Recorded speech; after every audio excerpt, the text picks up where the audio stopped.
Hello, YouTube. All right, today I'm going to do my best attempt at showing you guys a little tutorial video. Um, it's probably not going to be super short because I tend to over-explain things, but this has been long overdue to make a tutorial video like this, so I figured I should go ahead and make one. Popularly requested on the Facebook discussion group, amongst other places. Basically, I'm just going to go through each screen and try to describe everything about each screen and maybe reveal some tips and tricks or knowledge that you potentially uh, don't even know, even if you use the app every day.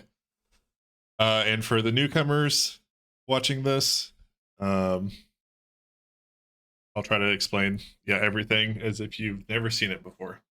All right. So let's see. I am recording. All right, that's positive. All right, so essentially, the application initially would prompt you if you never used it before. It should prompt you when you go to the upload screen, where you would first need to go to your settings page, settings, and then eBay connection, and then you would need to connect your eBay account.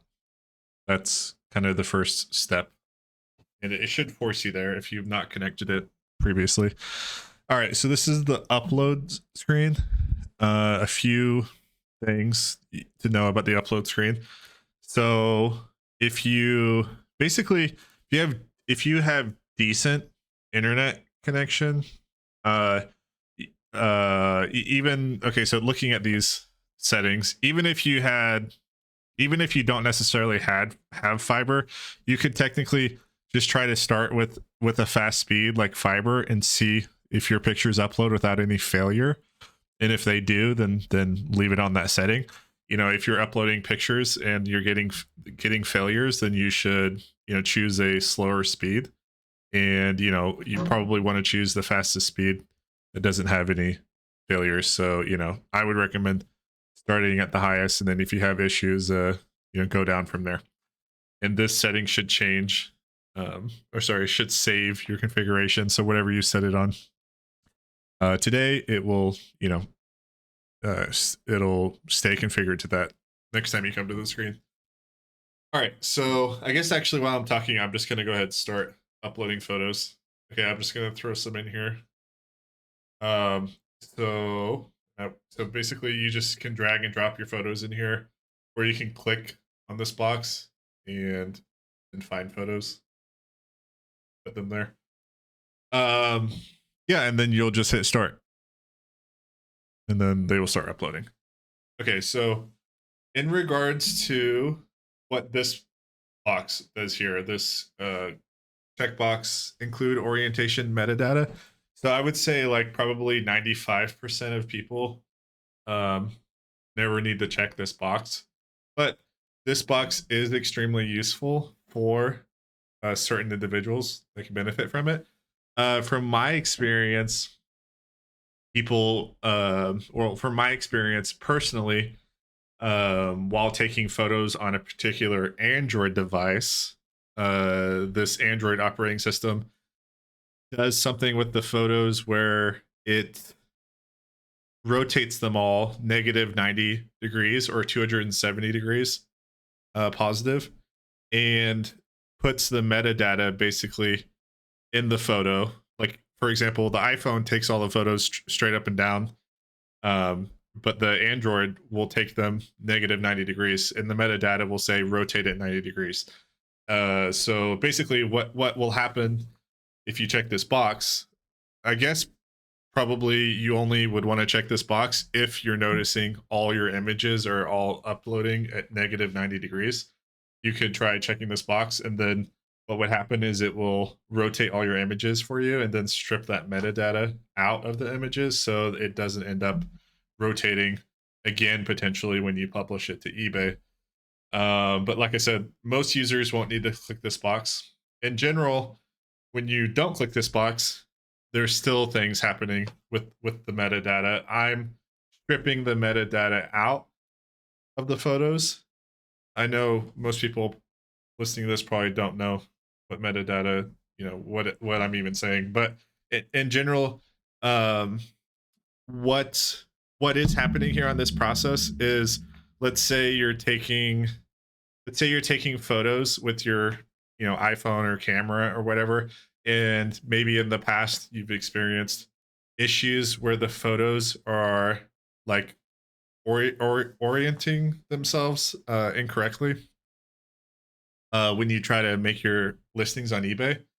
Well, when you have this box unchecked, what I'm doing is I am interpreting that the top side of like your camera or the top side of your phone, that orientation, that should be the top side of the photo.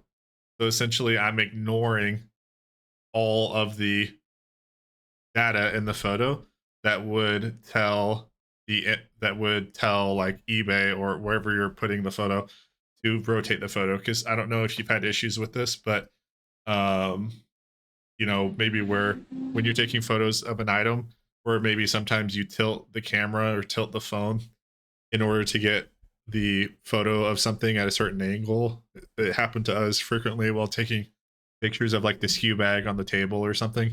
You may notice the image will flip on your phone. Well, it'll flip. It'll add that metadata to the image, basically saying the flip. Well, leaving this unchecked will make it so that metadata won't tell the image to flip. And so then what should happen, for 95% of you leaving that box unchecked, is that you will experience a pleasant experience of your images, all being straight up and down and not some of them disoriented, oriented incorrectly. Okay, so after the upload screen, we didn't really click anything there, but what happened was kind of goes through a background process of doing several things in the background. One of those being creating these thumbnails for us, as well as getting this date associated with each thumbnail, which is this date on the bottom here is actually the date taken of the photo that I'm extracting.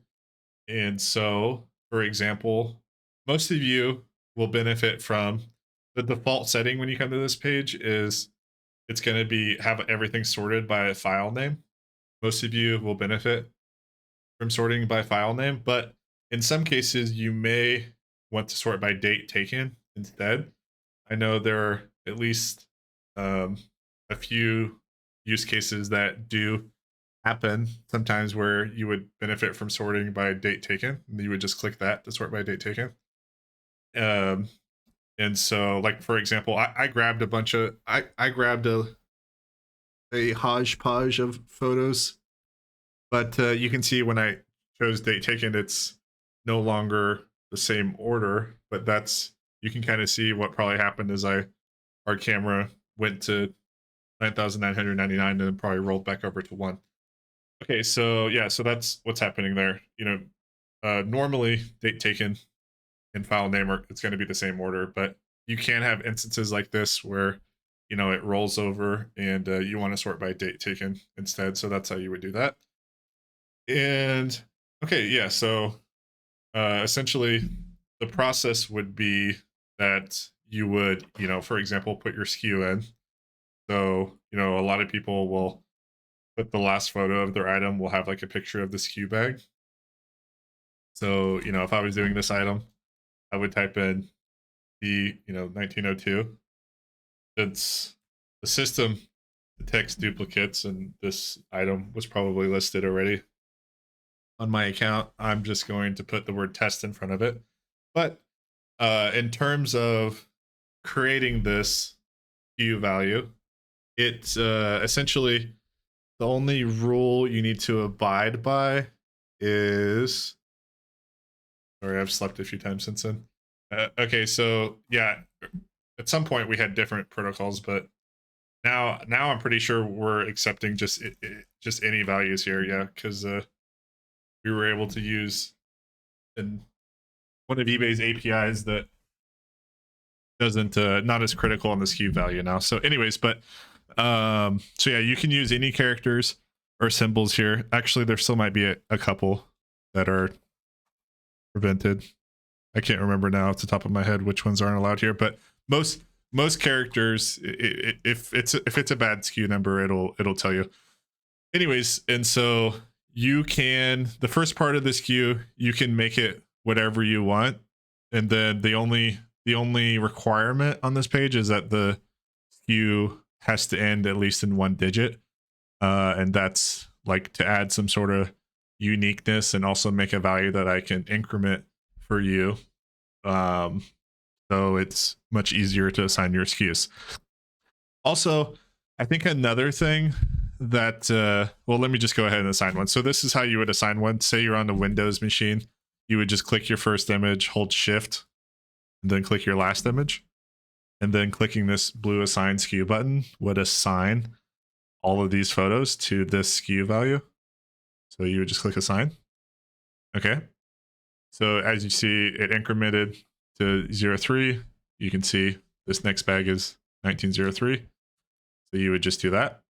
You know, just click the first one, hold shift, click the last one. Boom. Okay.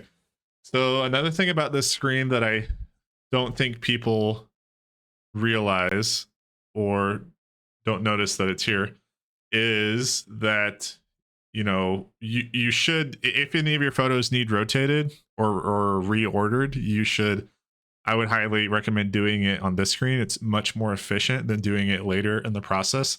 But, you know, let's say for whatever reason, this photo, this back photo of the shirt is the one you wanted to be the first picture of the item. You would just move it like that. You just move it to the front. Say for whatever reason, this picture needed to be rotated. You would just, you know, click it and then use these rotate buttons. You also can rotate multiple images at once. You know, say you wanted to rotate all 5 of these images to the left, you would just go like that. Say you wanted to, you know, rotate every other image on the first row, you could just hold the control button. You know, just like any normal multi-select would work on a computer. You just click one, hold control, and then click the others, and you can rotate them. And the moment you actually hit the assign button, they will be permanently rotated into that new orientation for you. Okay, let's see. What else am I missing?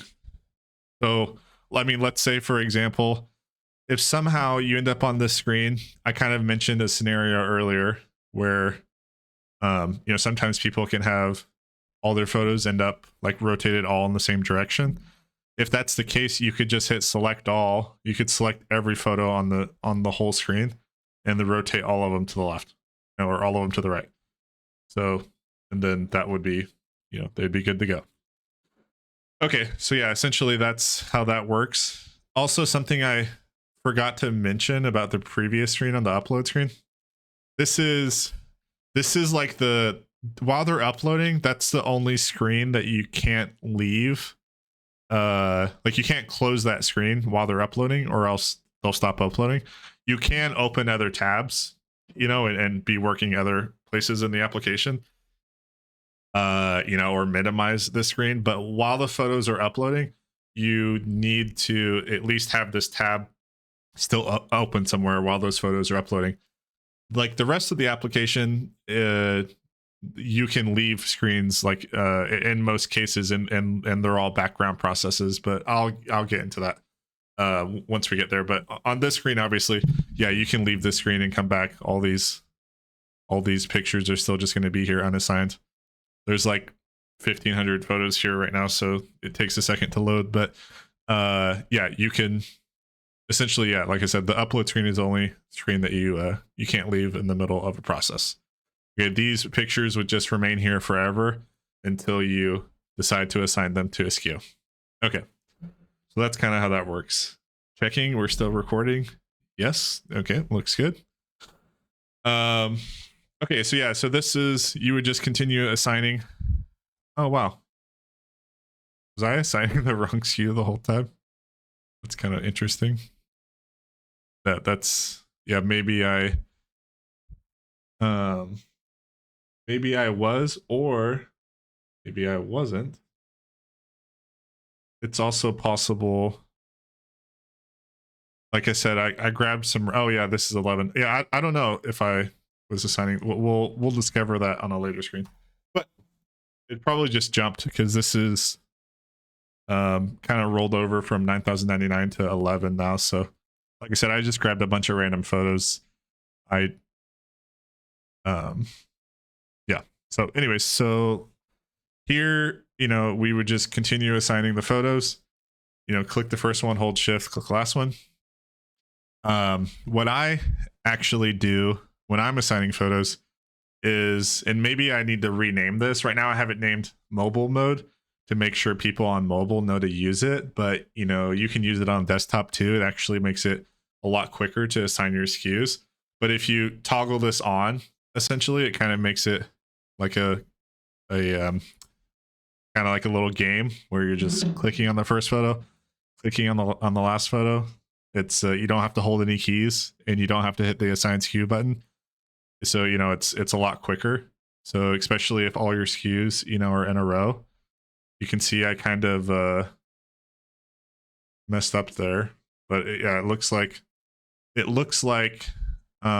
maybe these two photos were taken later. Like my girlfriend who took these lovely photos, she probably noticed this flaw, and so took them after the SKU bag was taken. But so maybe I need to add an undo button on the screen. But how you would resolve this is you would go, I would leave this page open.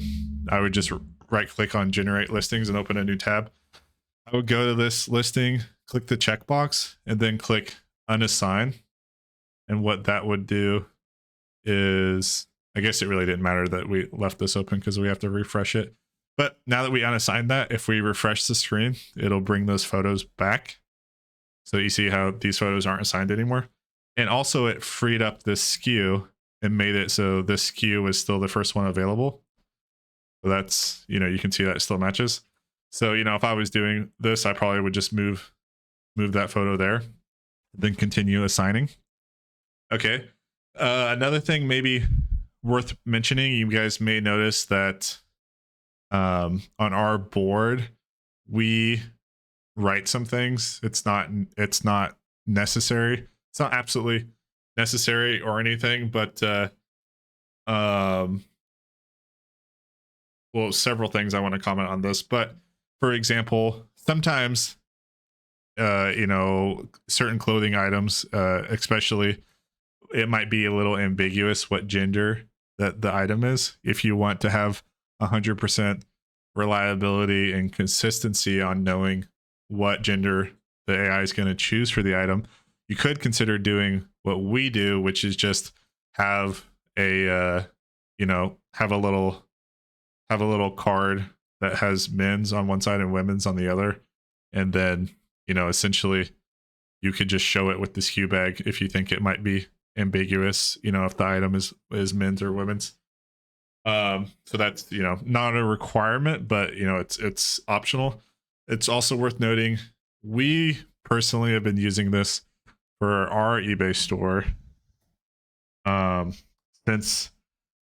since January, when I first started building this, and it was like a progressive process where the software has gotten a lot better over time. And so not necessarily all the processes that we're still doing for our eBay store, like they may not be particularly necessary.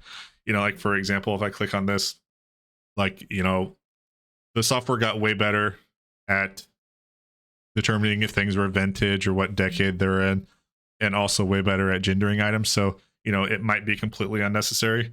But if you are having issues with your items always being gendering, like with not 100% of them being gendered incorrectly, you may consider adding that to your workflow if that's desirable to you. Another thing is, if you want to like make sure that certain keywords for sure end up in the title of your listing, like for example, this vintage 80s USA, it's going to make it so those keywords are like for sure used in the title. Okay, I don't want to over complicate. I feel like I have an explanation here for what's happening on the jeans, but I don't know if you guys are ready for it yet. But essentially, um, jeans technically, and I don't know. I haven't really seen people discuss this um, in regards to the software anywhere yet. So but I'm sure you guys have probably maybe noticed, but actually maybe not, because most people don't write. But essentially, right now, the way the software works is when it comes to jeans specifically, I think when it comes to listing items on eBay, there's people have different preferences, right? Like there's different mindsets on what's the best way to list a given item. I'm trying to think of this girl's name, but I even watched a YouTube video once last year when I first started on eBay. I think her name was Carrie, and she sells jeans. And she called eBay. She spent like several hours on the phone one day calling eBay, basically trying to get their exact answer on how they think jeans should be listed. I think the result of the video is basically inconclusive. Like, you can't really talk to anyone that really knows what they're talking about. When you're calling eBay, I think she talked to several different people and got several different answers. But my personal opinion, and I think some people prefer to do this, but not everyone, is that it is to make it so in the item specifics for your item, you, instead of using the tag size of the item, you put the measured size. And so that would make it so imagine if this tag size is 3432, and someone who wears 3432 buys the item,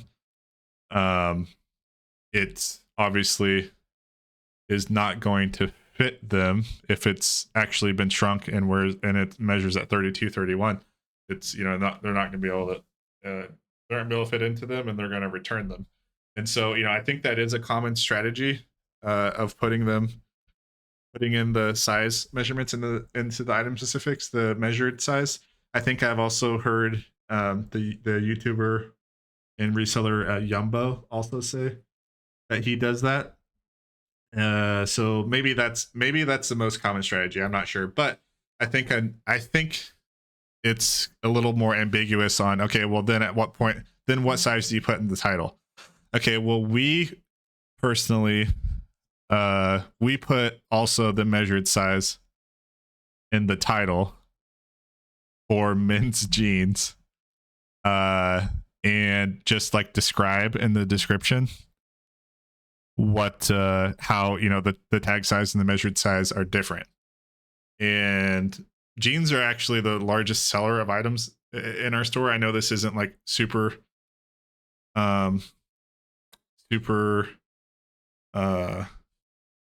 what's the word I'm looking for?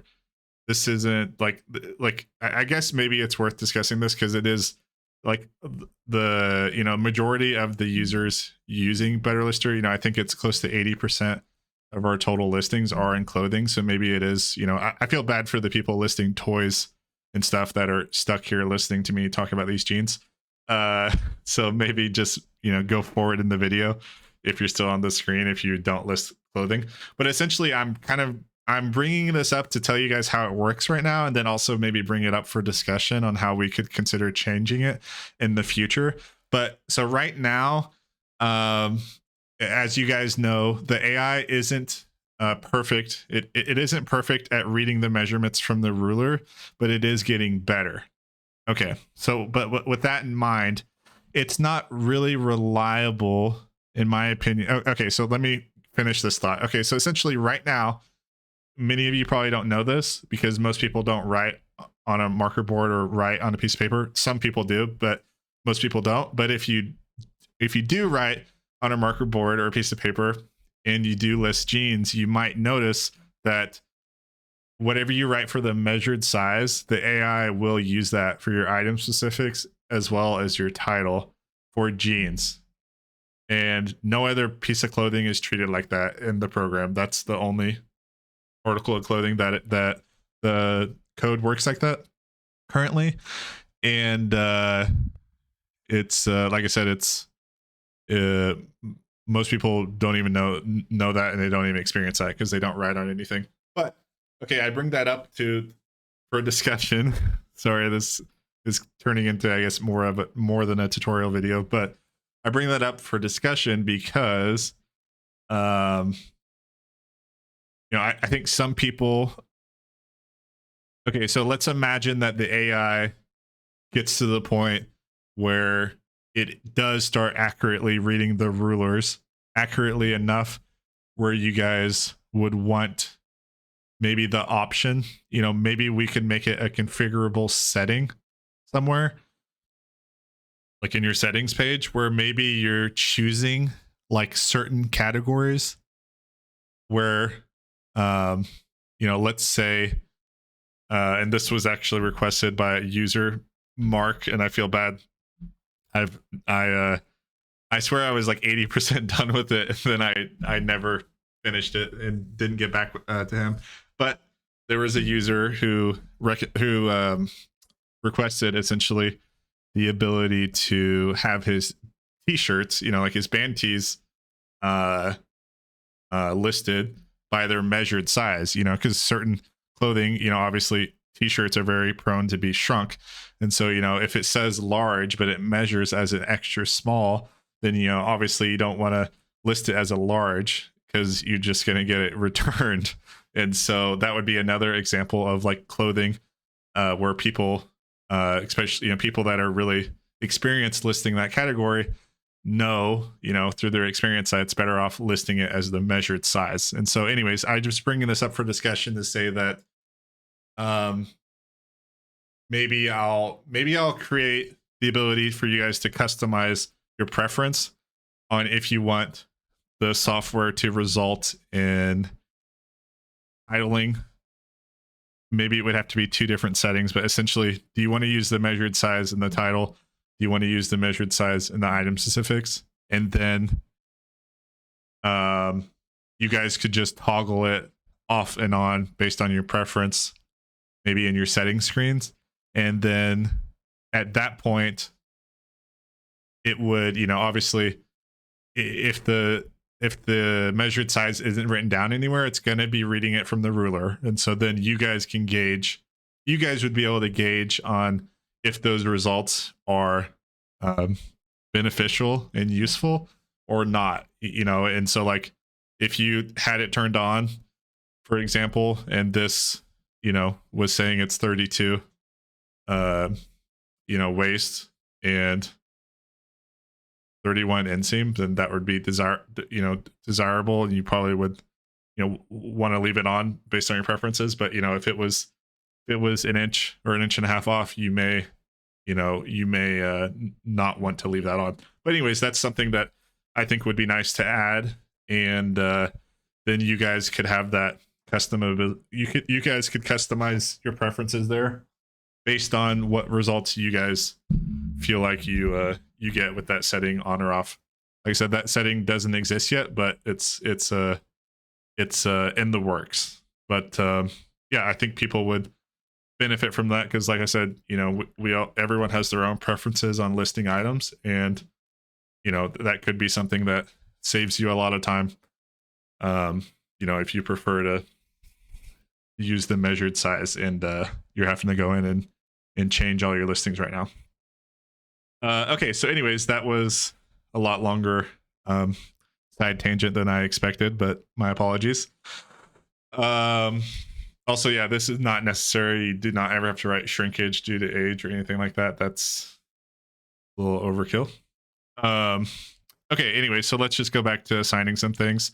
I kind of want to assign, we don't even need to assign all these photos, but I want to kind of assign until I get to one like this. Okay, so like, for example, you're listing, sometimes, everyone has different SKU systems.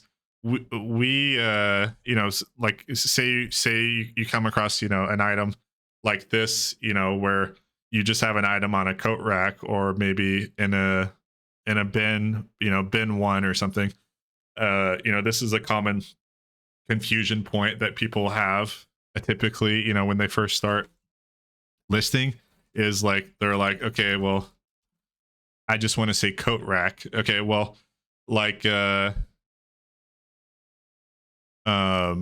so in regards to doing this, like, you need to make it unique. So what I recommend, and what I have done for myself in relation to this issue, is I won't just put item 1, because let's say I put item 1, then next time I put something on a coat rack, like,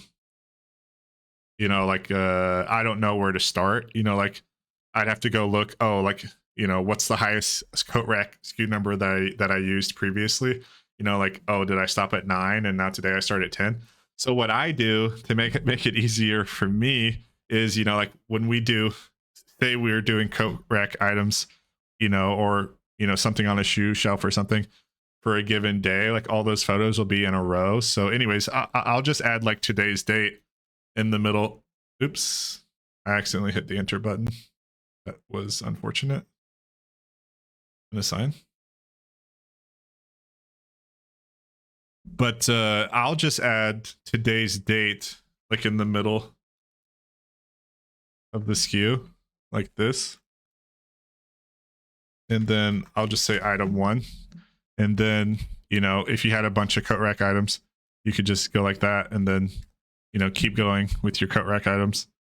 This isn't a coat rack item, but if it was, I would just go like this. And then it would, keep going. And then tomorrow, if you had a coat rack item again, you could just always start with item 1. And then, then it's unique.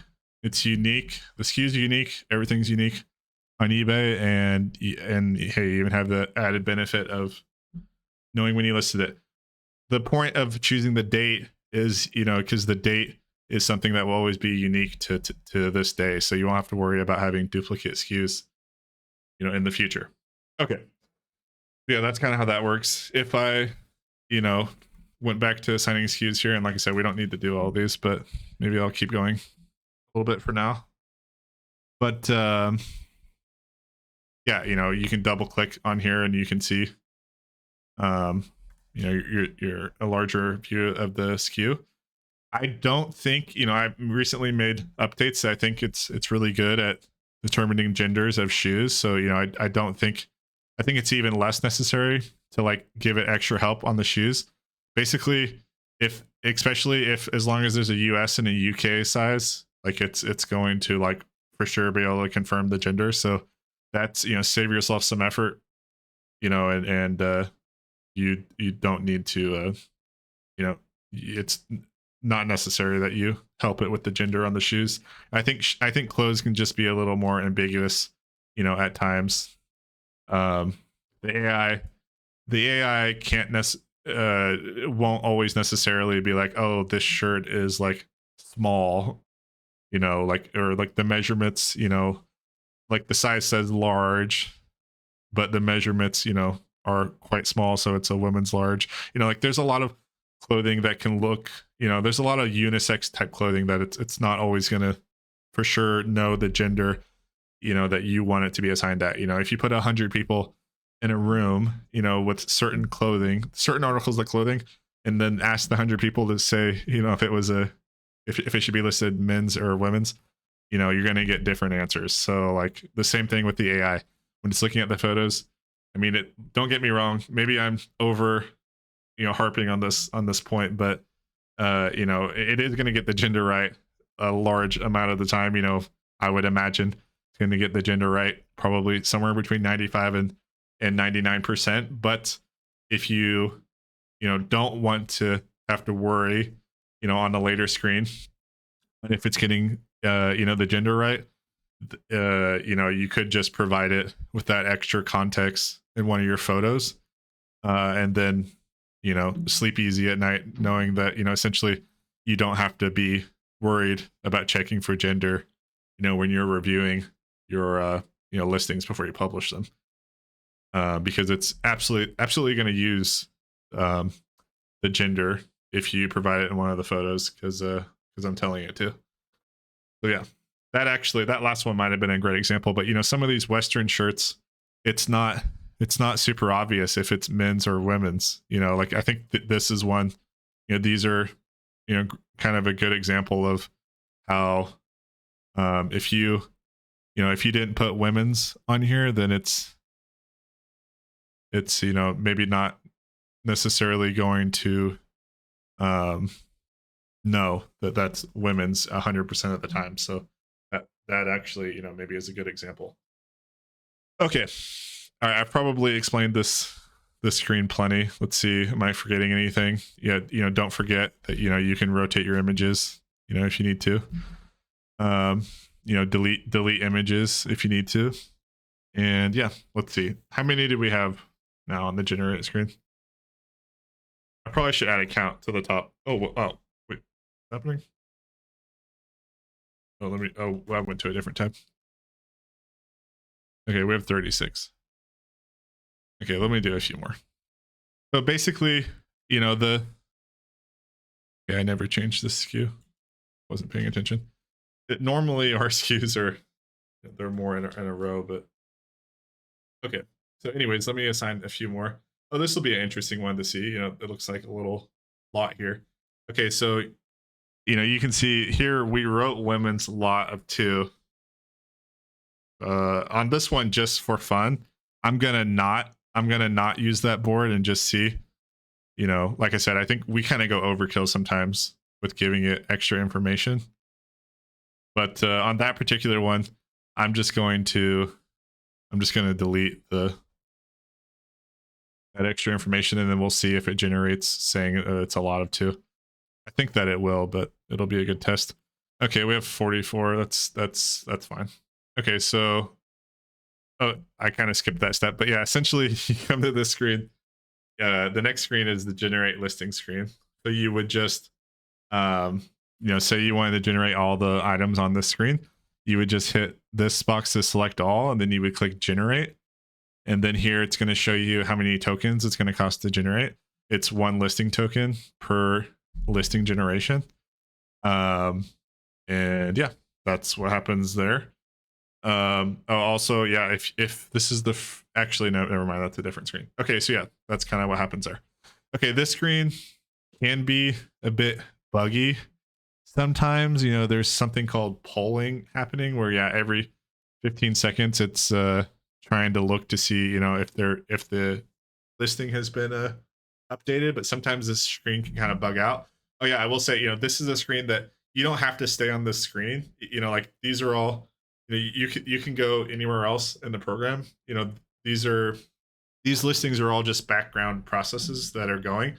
Even if you closed out of the application completely, or turn your computer off, it doesn't matter. These listings are going on the server no matter what. So just trying to make that obvious that you don't need to stay on this screen.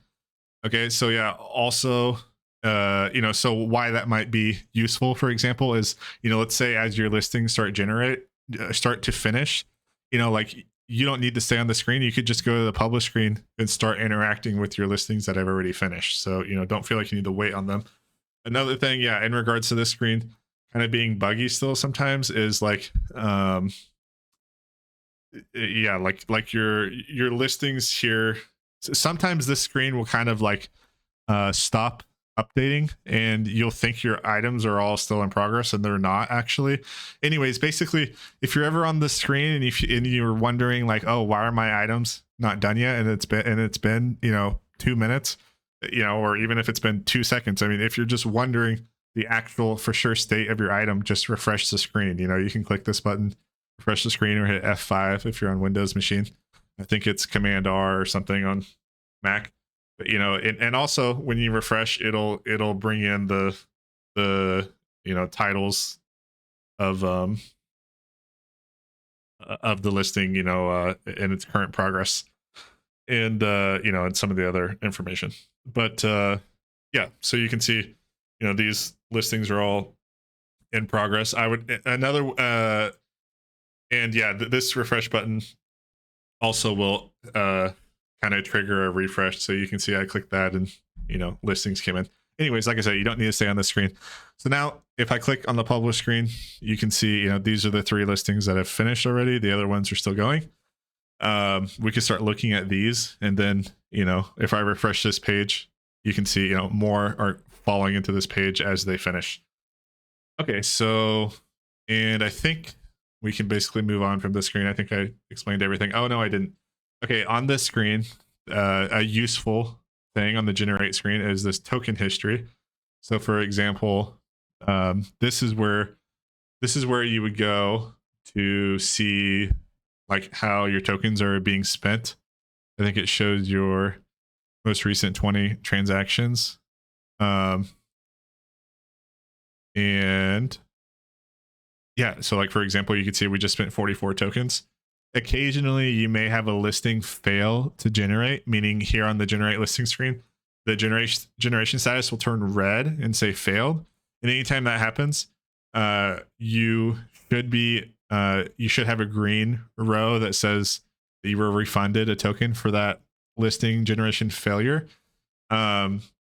It should refund you immediately, but if it happens to not, there's like a background process that runs every 15 minutes, and it looks for any failed listings that weren't refunded properly, and then it's like a double check to make sure you were refunded. So I think there should be no complaints about ever not getting refunded for any failed listings. Right now we have a really low failure rate with the listings generating currently, so haven't had any complaints about that. Okay, so yeah, as you can see, still listings are finishing on the screen. I'm just gonna go ahead and refresh just so we can see. Okay, there's 6 left. Yeah, so another thing I guess worth mentioning is when it comes to using this software, it's the software is designed to try to enable you to scale your eBay business. And so essentially, like, if you're like an eBay lister that only lists, 1, 2, items a day, then, this application probably isn't for you. Like, or, if you were someone that was only going to list 1, 2, or 3 items a day, I would recommend that you get all your items photoed for like the whole week and do all your listings for the whole week in one day. Because essentially it takes about the same amount of time to generate one listing on the screen as it would take to do 300 listings. And so like if you're going through the process of opening up Spadeberry to do your listings, and you're only getting online to do 1 or 2 listings, it's probably not worth it. Like the main benefit is the fact that all your listings are going to generate concurrently at once, and then ideally you come to this screen, the publish screen, and you're going to do a certain amount of review and validation that you feel comfortable doing, and then you're going to publish them to eBay. But yeah, anyways, I just wanted to bring that up, that hopefully I'm glad I thought of that, because this is another reason I feel guilty that I haven't made this video sooner, is I know there are for sure some users that I think don't even know you can generate more than 1 listing at once. And I come to that conclusion just purely by looking at their activity, and I've seen even users that will generate 10, 20 items in a day. They'll upload all their images for that one item, then they'll assign this queue for that one item, and then they'll generate for that one item, and then they repeat the process. And so like, huge apologies for not making that clearer, that ideally you would be generating all your listings at once. The more that you're generating at once, the more time that you're saving. And that's the goal of this, is to allow you to save all that time you'd be spending listing, so that you can grow your eBay business. You can go spend that time sourcing more inventory, taking more photos, or if you don't want to grow your eBay business and keep it the same, then that will just free up extra time for you. Okay, so here is the screen after the generate screen. All of our 44 listings are here. You can see, I guess while I'm down here looking at this, you can see this is the one that was women's, because we put this on the on a piece of paper. Not sure if this would have actually ended up women's, if it didn't know. Anyways, that's just one benefit of using the gender in the photos. Well, I guess while I'm thinking about it, what did it do on that lot? Okay, so yeah, look at that. Perfect. So this is an example of okay, so yeah, as a reminder, this is the one I removed the board from. So we had written a lot of 2 on the board, which obviously maybe that was something that was necessary to do in like an earlier version of the software, but the software now is like I said, it's gotten much better over the last 8.5 months I've been working on it. So it's it figured out this was a lot of 2 without needing you to tell it. So that's great. Okay. Anyways, okay, so let's kind of go up here and describe what happens on this screen. Okay, so this is the publish screen. Let's see, I'm 46 minutes in. My apologies for making this so long, but hey, maybe you can put it on some background music and use it to fall asleep. How's that? Maybe I need to tone it down a bit if that's going to happen. Okay, so here on this screen, if you've never been to the screen before, first time using the application, I believe somewhere around this box, there'll be like a blue or purple colored box that says you need to sync your eBay policies. And so essentially there will be a button to click, but what this top box is doing here, these eBay listing policies, these are all your policies that are being pulled from eBay onto our platform. And so if you don't have any policies on eBay, then there'll also be like a hyperlink that will take you to like ebay.com/BP/manage BP business policies. And it will take you to where on eBay you create your business policies. And so you would click that link, and it would take you to eBay, and you would create your business policies there. And then you would come back here and hit refresh policies. And this button, refresh policies, is necessary to hit in some instances.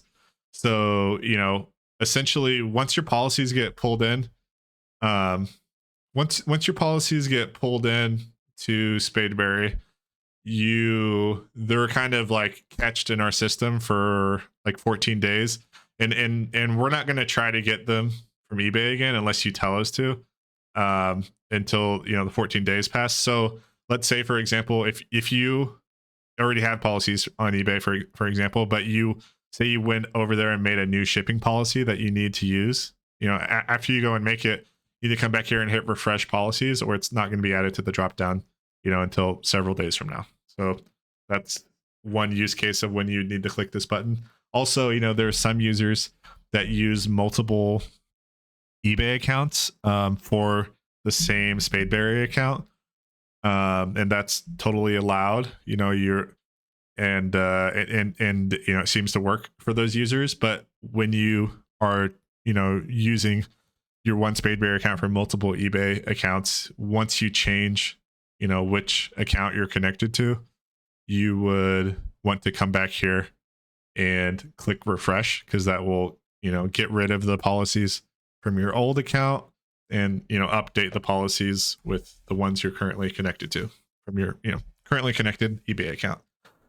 Okay, so that's kind of how that works. Everyone should know what the policies mean. But yeah, so you would select everything that you're going to select here on the top of the screen.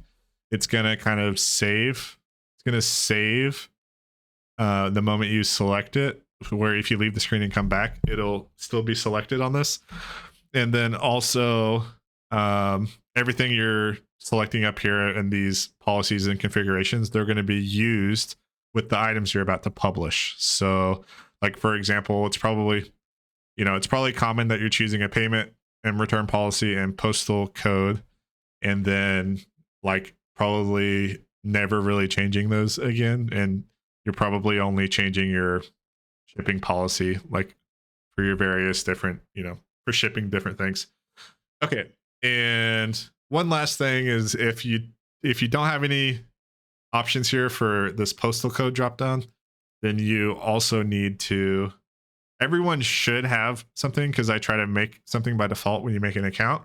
But if you don't have one there, or if you moved, or you need to make a new one or something because you have a different zip code now, you would go to this screen, settings, and then eBay inventory, and you would create your location. You can call it whatever you want, put in the zip code of where your eBay inventory is selling from, then choose your country, and then hit create inventory location, and then it will show up here in the dropdown. Okay, here let's move on to the listing configurations. Okay, so this first one is listing start time. This is when this is going to determine if your listing is going to go live on eBay right away, or if you want to schedule it for later, meaning that it would end up in your like managed listings folder, or whatever this is called, scheduled folder, manage scheduled listings. Okay, so if you choose schedule for later, then it would end up here on eBay, and then eBay would list the item, like make the item live for you once the I'll show you that. Okay, so I'll just do that now. Okay, so basically, when it started immediately, there's less. You see, there's 5 configuration boxes, but when you go to scheduled for later, then now you suddenly have 8. Is that right? 5 to 8. Yeah. Okay. And that's because you're adding the time zone. Oh yeah, and the listing interval. Yeah, that makes sense. Okay, you're adding like 3 more boxes. You're adding the what's the time zone you're scheduling from? That's necessary to choose because this time zone is going to correlate with this time you're setting here. So, if you, as we all probably know, when it's actually sent to eBay and you see the time here on eBay's page, it shows eBay's server time, which their server times are like PDT, like Pacific, whatever time, on the West Coast. So, whatever time you put in here is going to be related to your local time. So, choose your time zone here, choose the time you want it to post. You can list out to up to 21 days into the future.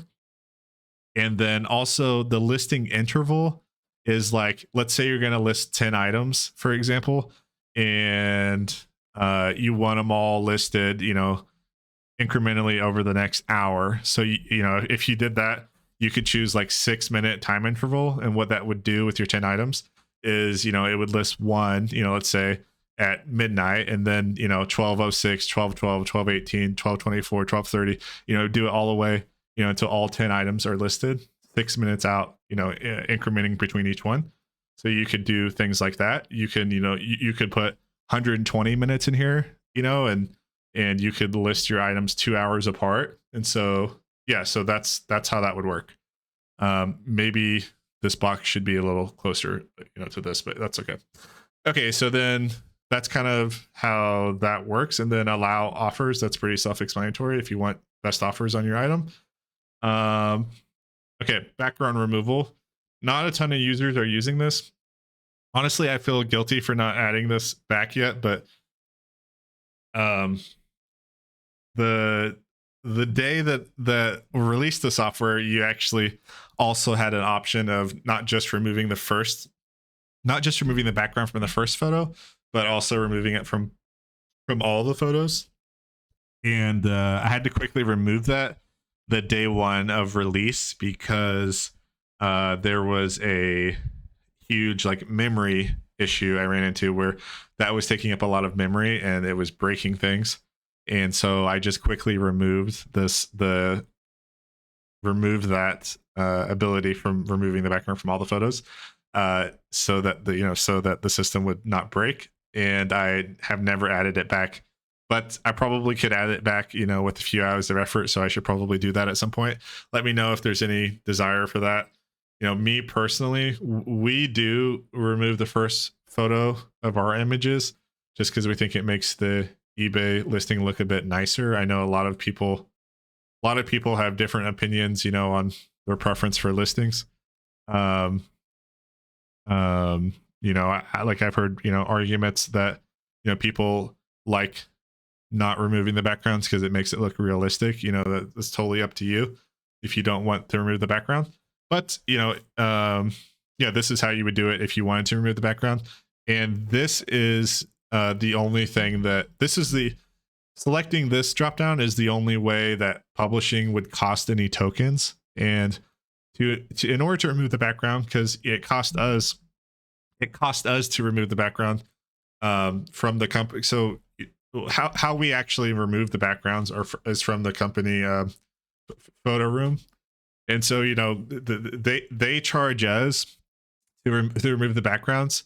And the reason why I had to use photo room is because they actually do it really well, and just trying to implement some sort of solution myself, sometimes the rulers would get removed, or parts of the clothing, and that entire company is their entire business model is removing backgrounds for people.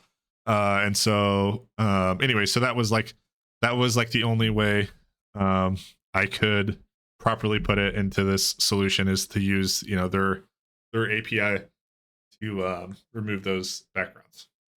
And so anyways, yeah, if you want to remove your background, and this is entirely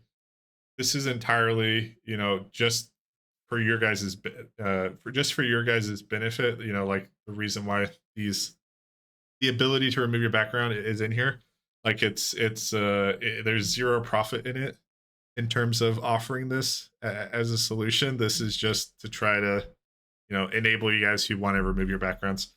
But anyways, yeah, if you wanted to do it, you would just go here, and they're 3 cents each.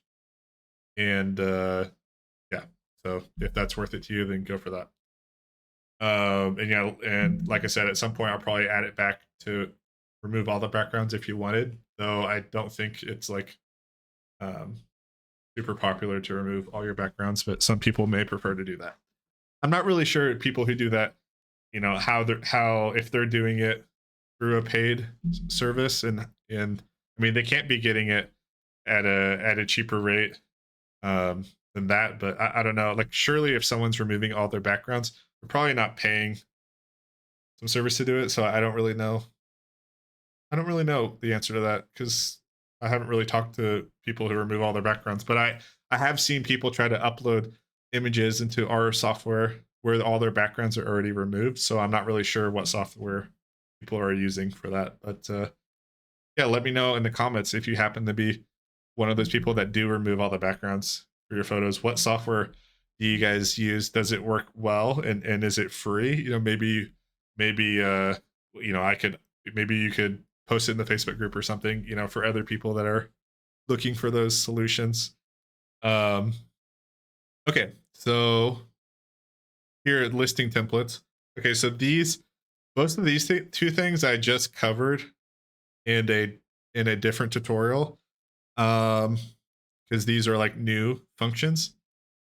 So maybe I'm just going to try to cover these extremely briefly and say that if you want more details on these, just watch the only other video on the YouTube channel that exists right now, which has this tutorial. And if by the time you watch this video there's more videos, then just watch the one it's literally called it's called tutorial semicolon listing components, or template components and condition descriptions or something. But it'll be the oldest video anyways. And so just a quick explanation, since like I said, I just did a 20-minute explanation on these in a different video, is this is your listing template configuration. If you choose use AI generated description, then what that means is it's going to send to eBay whatever's in this box, your description box on your edit listing screen. That's what will be sent. Okay. Cancel. Okay. So if you choose one of your templates that you've created, so I have a template called make template like before, you go to your settings page to see the templates, and this is how you create new templates too. You click this to make a new template. If I click this, it'll show us the existing template. This means that if I select make template like before, it's gonna make the template exactly like how you have it configured on this screen. You know. So yeah, like I said, you can watch the other video in depth if you want to know more about this, but essentially you can use these components, put them in this, and then you can also type anywhere and save the template, and that's what's deciding, how the what's going to be published into your description field on eBay. So yeah, that kind of explains that. And then I guess it's also worth mentioning that so these items, title, condition, description, SKU value, all of these items, like what information is going to be used for those? This is the information that's going to be used. This is going to be used for title. This is going to be used for condition description. This is going to be used for description. And then this will be used for SKU. Okay, so that's pretty self-explanatory. All right, let's go back to the publish screen. Okay, condition description. Yeah, so this is, the field on eBay that's, it's only for non-new items, but this is an older item. Like we published it in March, so it doesn't have one. But maybe we'll look at this. Yeah, these are older items, but we'll look at this once we publish an item. But essentially, the condition description, that's the thing that goes. Or we haven't listed any items recently. These are all just being relisted, but it's what would go here. Like after your condition, there's going to be a condition description. We'll look at that here in a second. But so this determines what's going to be pushed there. So you can do one or two things. You can say use AI generated, and then that's going to push whatever's in this box. Or you can make your own. So you can go to this page, settings, condition descriptions. You can make your own condition descriptions. Like for example, if you wanted to say refer to photos in description for condition details, then here we'll just make a new one. New condition description. Save this here every time for condition description. Okay, so if we said that, then we made this one here. Called it new condition description. Go back to publish. Now we have new condition description, and now every time we publish a used item, or a pre-owned item that isn't brand new, it's going to use that as a condition description. Yeah. Okay, so that makes sense. Okay, so what else to cover? Okay, so before we scroll down any farther, I see this button here, reveal weight and dimension fields. You'll probably only care about using this button if you use calculated shipping policies. If you do use calculated shipping policies, you are required to use this button. And why that is true is because, let's say you use a calculated shipping policy. Well, maybe first I should say why you don't need it for the flat rate policies. So if you have a flat rate policy, so if you click this button, it reveals your weights and dimensions for your items that are going to be sent to eBay. And for flat rate, shipping policies, the weights and dimensions aren't required because eBay doesn't need to know the weight and dimensions for the shipping policy to work. Because say you have a flat rate policy that charges $7 every item, for example, because that's what you configured it to do on eBay. It's going to be $7 no matter what. Doesn't matter if it's 12 ounces or 4 pounds. So this information is not required if you have a flat rate policy selected. But if you have a calculated shipping policy selected at the top, then you absolutely need to supply weights and dimensions for your items here. I believe I have these just default values set for you in case, you know, these are useful to you in some way. Um, Forgive me, I've slept a few times since I implemented this, but I believe I'm also pushing these default values for the flat rate shipping policy items as well. That may or may not be true. Um, I think I'm doing that, but I can't recall off the top of my head. Anyways, but right now, if you were not paying attention and you were shipping a calculated shipping policy item and your item weighs 4 pounds and you don't go in here and change the weights, then you're going to be sad about that, because then when eBay calculates how much they're going to charge your customer or the shipping for the item from your zip code to their zip code, they're going to be using this 1 pound information instead of the 4 pound information, and then you're not going to charge enough. So you want to make sure that you're coming in here for your calculated shipping policy items. Okay, another way that I tried to make it easy to as easy as possible to supply the weights and dimensions. Let's say you had like several items here that all had the same weights and dimensions. You could, and I need to kind of cover what I did there. You could click a box, and so this is something that I don't think everyone knows that is helpful. You can do on the screen is you can click a checkbox, checkbox, and then hold the shift button, and then click another checkbox, and then it'll highlight all the checkboxes in between. You can even do it multiple times. So let's say these 4 items were all the same size and dimensions, and then so are these. You would just I'm not holding shift anymore. So I selected these. You're not holding shift anymore. Then you click a new box, hold shift again, and then you click the next box again. Let go of shift. So that's how you can multi-select items on the screen. So let's say all these items all needed to be 4 pounds 0 ounces and 15 by 15 by 6. You could just type that, hit apply, and now you see it's made all of these the correct dimensions. Hopefully that helps people that need to know that.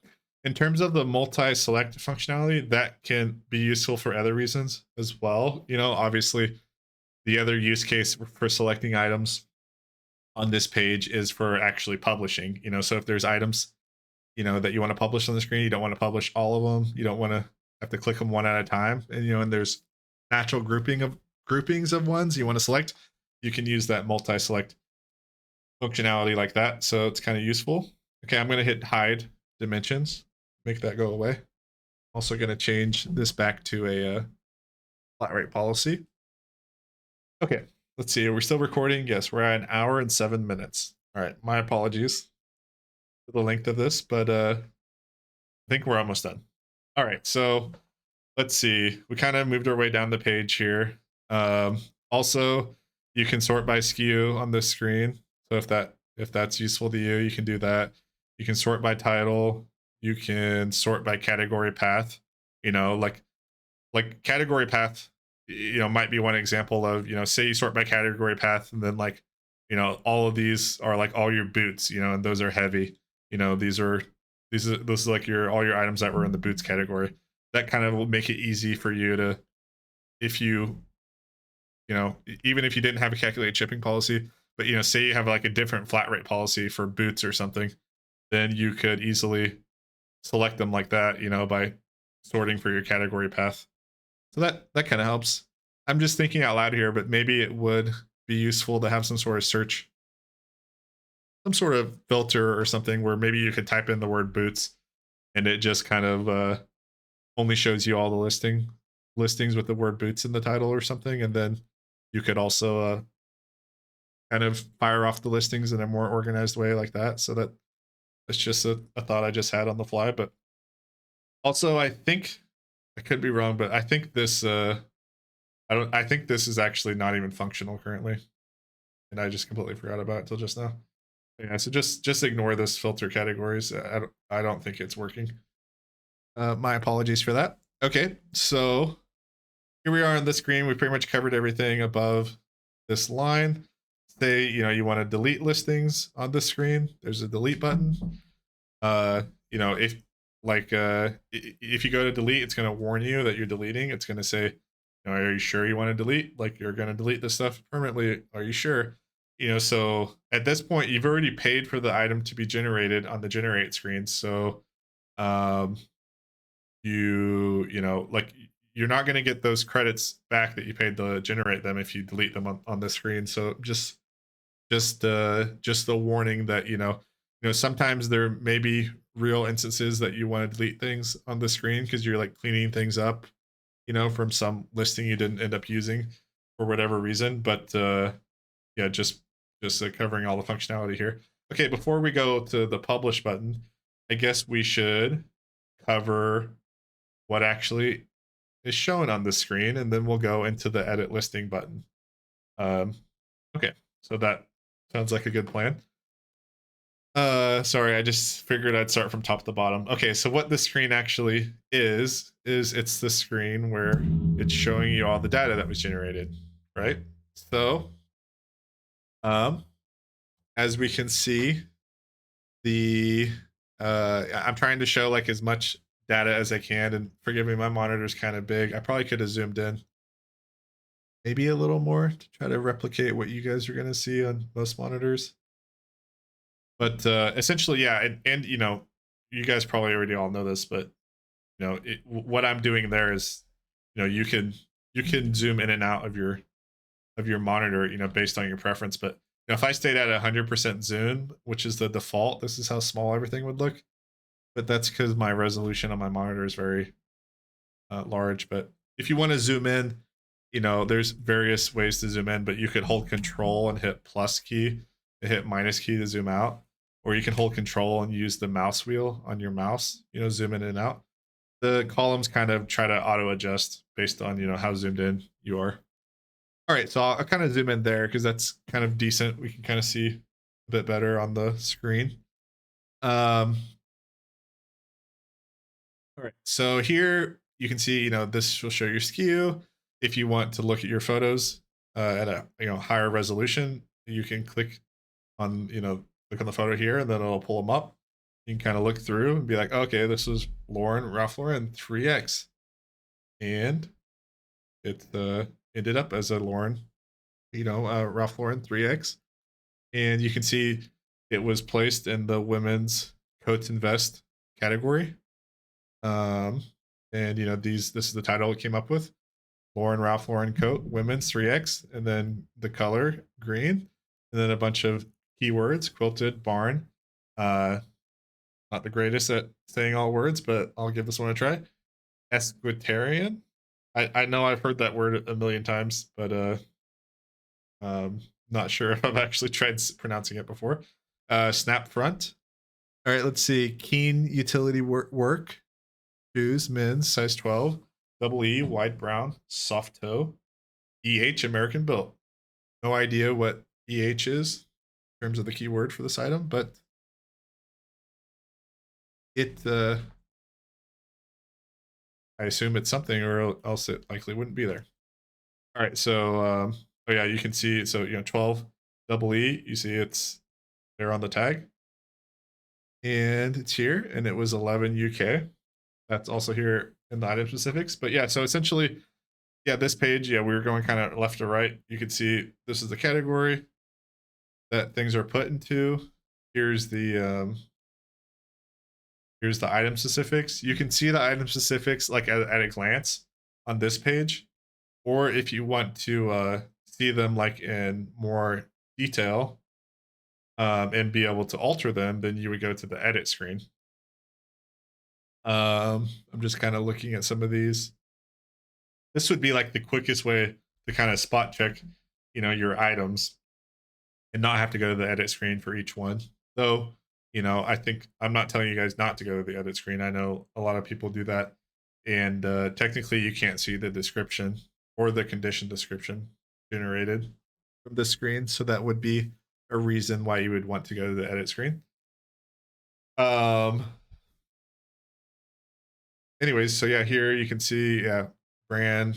Yeah, basically, I guess the purpose of this tutorial is this isn't really like a demo to show you like their results. This is more like just to show you guys, how to use the software. But if this was a demo, I would generate like 200 listings and show you the item specifics for each one.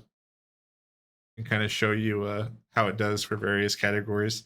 But as of right now, it does generate items for all 18,000, eBay categories. There's approximately 18,000. And so that's useful.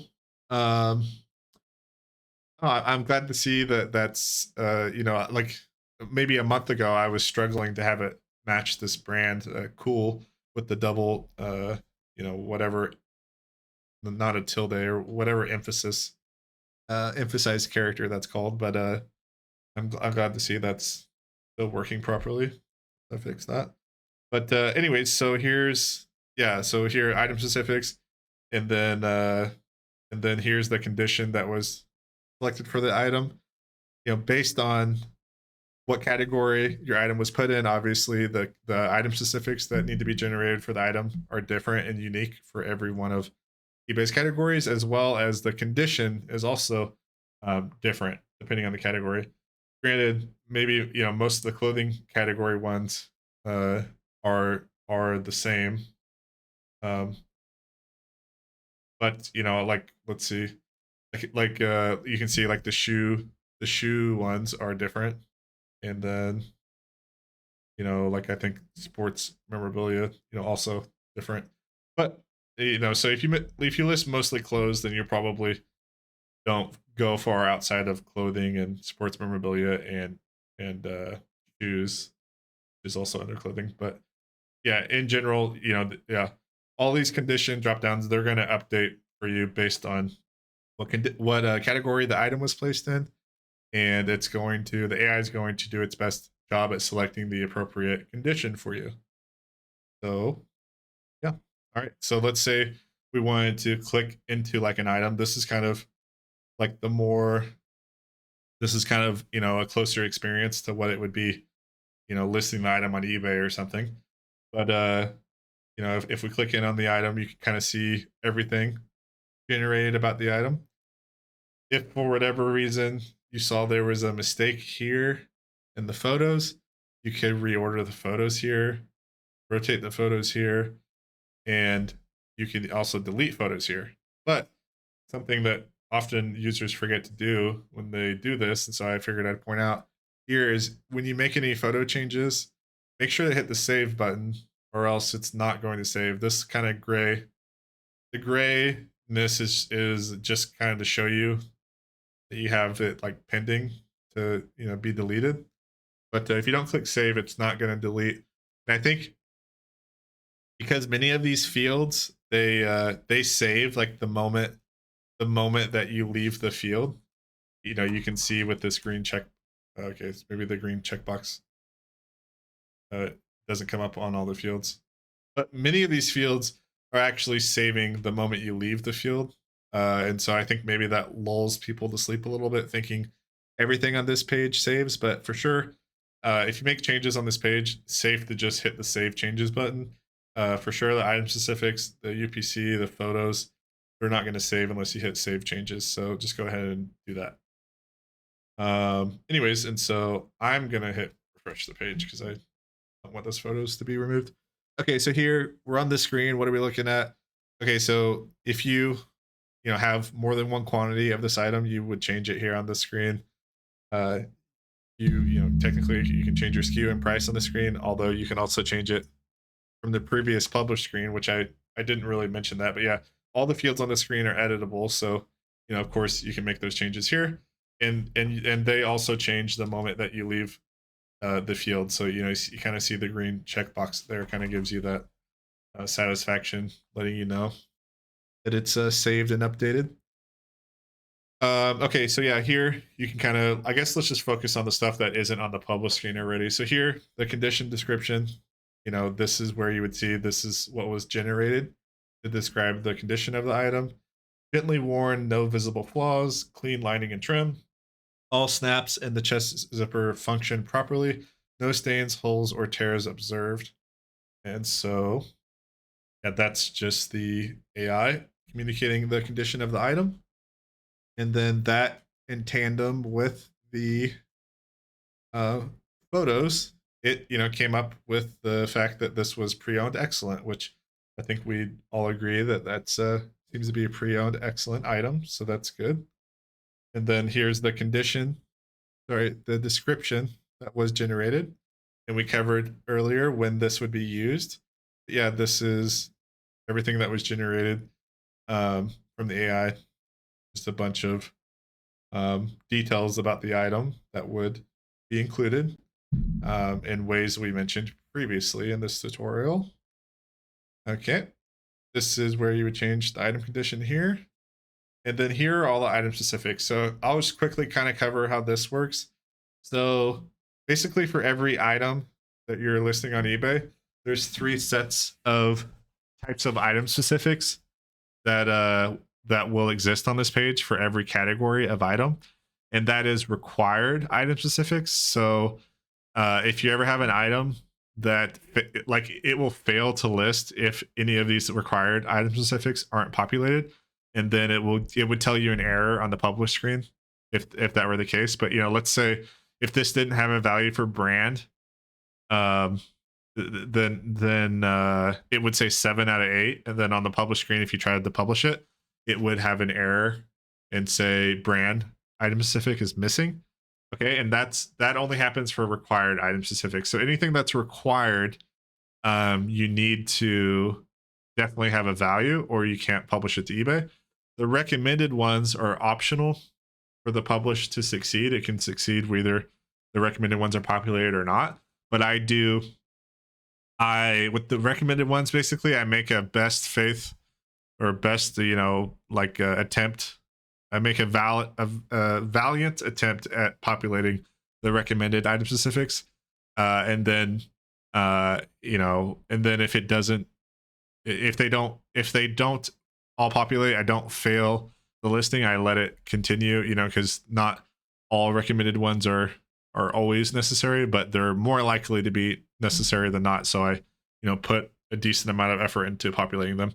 But if they don't get populated, it's not the end of the world, and they don't need it to be populated to publish. But if you want to go and change any of these values, essentially the AI looked at these values for theme, and it didn't think any of them were particularly necessary or associated with this item, so it didn't fill it out. Okay, and so yeah, that's kind of what's happening there. On any of these item specifics, you could change them, and just click save on the top of the screen, and they will save. The additional tab are all item specifics that I didn't even attempt to have the AI populate, and that's because eBay is classified the item specifics, the additional ones related to the given category of this item. It's decided that these are ones you can fill out, but they're not considered required or recommended, so they're like the lowest priority. And essentially these often, I think, are they're more trouble than they're worth in terms of trying to have the AI populate them all. So that's why I'm not doing it, because several of these item specifics are like just kind of there's no actual like good valid value. On it depends on the category, but a lot of times the item specifics on these aren't necessarily actually like it's not easy to actually, like if I asked the AI to fill out California Prop 65 warning or personalization instructions, if I asked it to fill that out, it's not going to provide any value to this listing, and it's probably not even going to know what to put. Anyways, it's a unit type. Like, what does this have to do with a coat or jacket? Like, how is the AI gonna? Okay, so anyways, but so you can see, yeah. So that's my justification for not filling this out. But I will say the good news is that, and I think this is my first time revealing this, is I do have in the works. And it actually, let's see, what's the quickest way to explain this? I do have in the works and will soon be rolled out. I don't know if it's going to be rolled out to all the users. Maybe eventually it will, but I also think it's going to be a fairly complicated feature that I think maybe would overwhelm like a certain percentage of the users. So You know, I don't know. I think that to be, you know, the easy decision will be that at first I'll just roll it out to like probably all the users that are in the highest two membership tiers, and then see, you know, how that goes, and see, you know, how everyone does with it, and then maybe consider also rolling it out to additional tiers in the future based on how that goes. But essentially there'll be many features such as that, you know, where maybe you know, I don't want to roll it out to all the tiers and make like some sort of overwhelming, you know, complexity. Basically, I want to try to keep the application seemingly as simple as possible, but also add some like complex ability to customize your results if you want to. But, you know, like basically you're going to have to like know that they're there, you know, and that's for the, you know, that'll be for the configurations that are customizable for everyone. I still kind of want to hide them in a way where like, oh, you know, if you want to do this stuff, you need to come turn it on or something, because I don't want to make like just for a normal new person, or, you know, I don't want to make the app seem overwhelming. But sorry, this was a long-winded way to say what I was about to say. But anyways, so for instance, a feature that I have actually in place right now, working in production right now at like a whole system level, that I'm going to implement to let users do it themselves, is I'm going to allow the users to customize for every category. So for every category, create their own customizations on what item specifics they want generated for an item in that category. So you won't be able to change the required, because, you know, these always have to be required or you can't publish it. But I'll allow you to change, like let's say like if you know, you probably would only want to configure it for, you probably would only want to take the time to configure it, obviously, for the categories you're often listing in. But essentially what this tool will allow you to do is you will be able to go to a given page, select the category to, you know, make these, you know, configuration settings for, and then say you were doing coats, jackets, and vests for women's, then if you wanted to, for instance, say you never wanted the AI to select lining material for this item, then it would make it so, you know, if you wanted to, you could make it so this is no longer a recommended item specific. You could make it additional, so it's never selected by the AI, and then vice versa. You could also choose, you know, say you always wanted it to have sleeve length, for example, and, you know, have it as a recommended one where the AI actually tries to populate it, then you'll be able to do that as well. There's also some other complexities you're going to be able to do on that screen that I won't get into at this moment, but that's kind of the gist of what that future capability will allow you to do. Okay, so cool. Okay, we didn't really do this, but, you know, I'm just going top to bottom, left to right. But here, if for whatever reason this item didn't end up in the category that you wanted it to, this is where you would go to recategorize the item.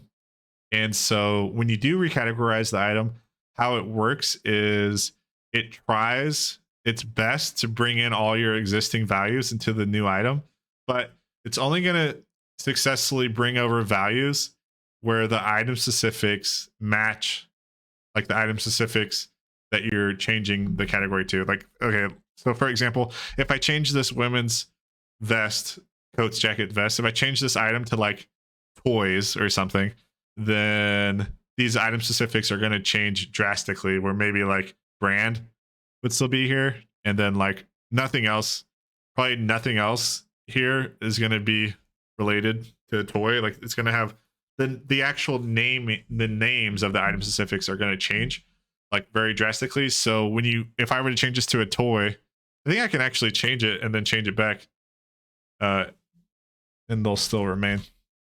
Okay, toy. Well, that's not family friendly. Let's see. I don't know. musical toys and dolls. Oh, okay, yeah. So hobby toys. Okay, kind of overthinking this. Okay, so let's say I change it to whatever this is. Okay, there's not even required ones for that. So you can see when I clicked on that, it tries to take all the item specifics that we had previously and put it into the new category. You can see that category I clicked on, it doesn't even have any required specifics. The only recommended item specifics that exist for this toys item is brand and character. And so it brought over Lauren LaFerend, because we had that brand value previously. So if that makes any sense, let's see. Dolls and toys. So you can see there's not any required in this category, not any recommended, and then brand came over again. All right, let's see recent. Okay, so if I tried to make it a pair of jeans, for example, there's a lot more crossover. Like obviously we're not going to make a jacket, a pair of jeans, but I'm just trying to show you guys what's happening in terms of when you change the category of your item, it's going to do its best to bring over all the values that you had in previously for the new item, but it's only going to work for the item specifics that have a name that matches, the old item specific name. So like, for example, if you actually needed to change this to a pair of jeans, you can see here, we've changed it and there's 7 required item specifics, but only 6 of them got populated. Okay. So you wouldn't be able to publish this. In fact, you can't even save this. And I think this is actually a common mistake people do make on this screen is and maybe this is actually something that I should make an update for. But say you change this to jeans and you didn't realize you need to select a valid inseam. You might scroll up to save and be like, oh, why isn't it saving? What's happening? Nothing's happening. Usually save would take you back to the publish screen.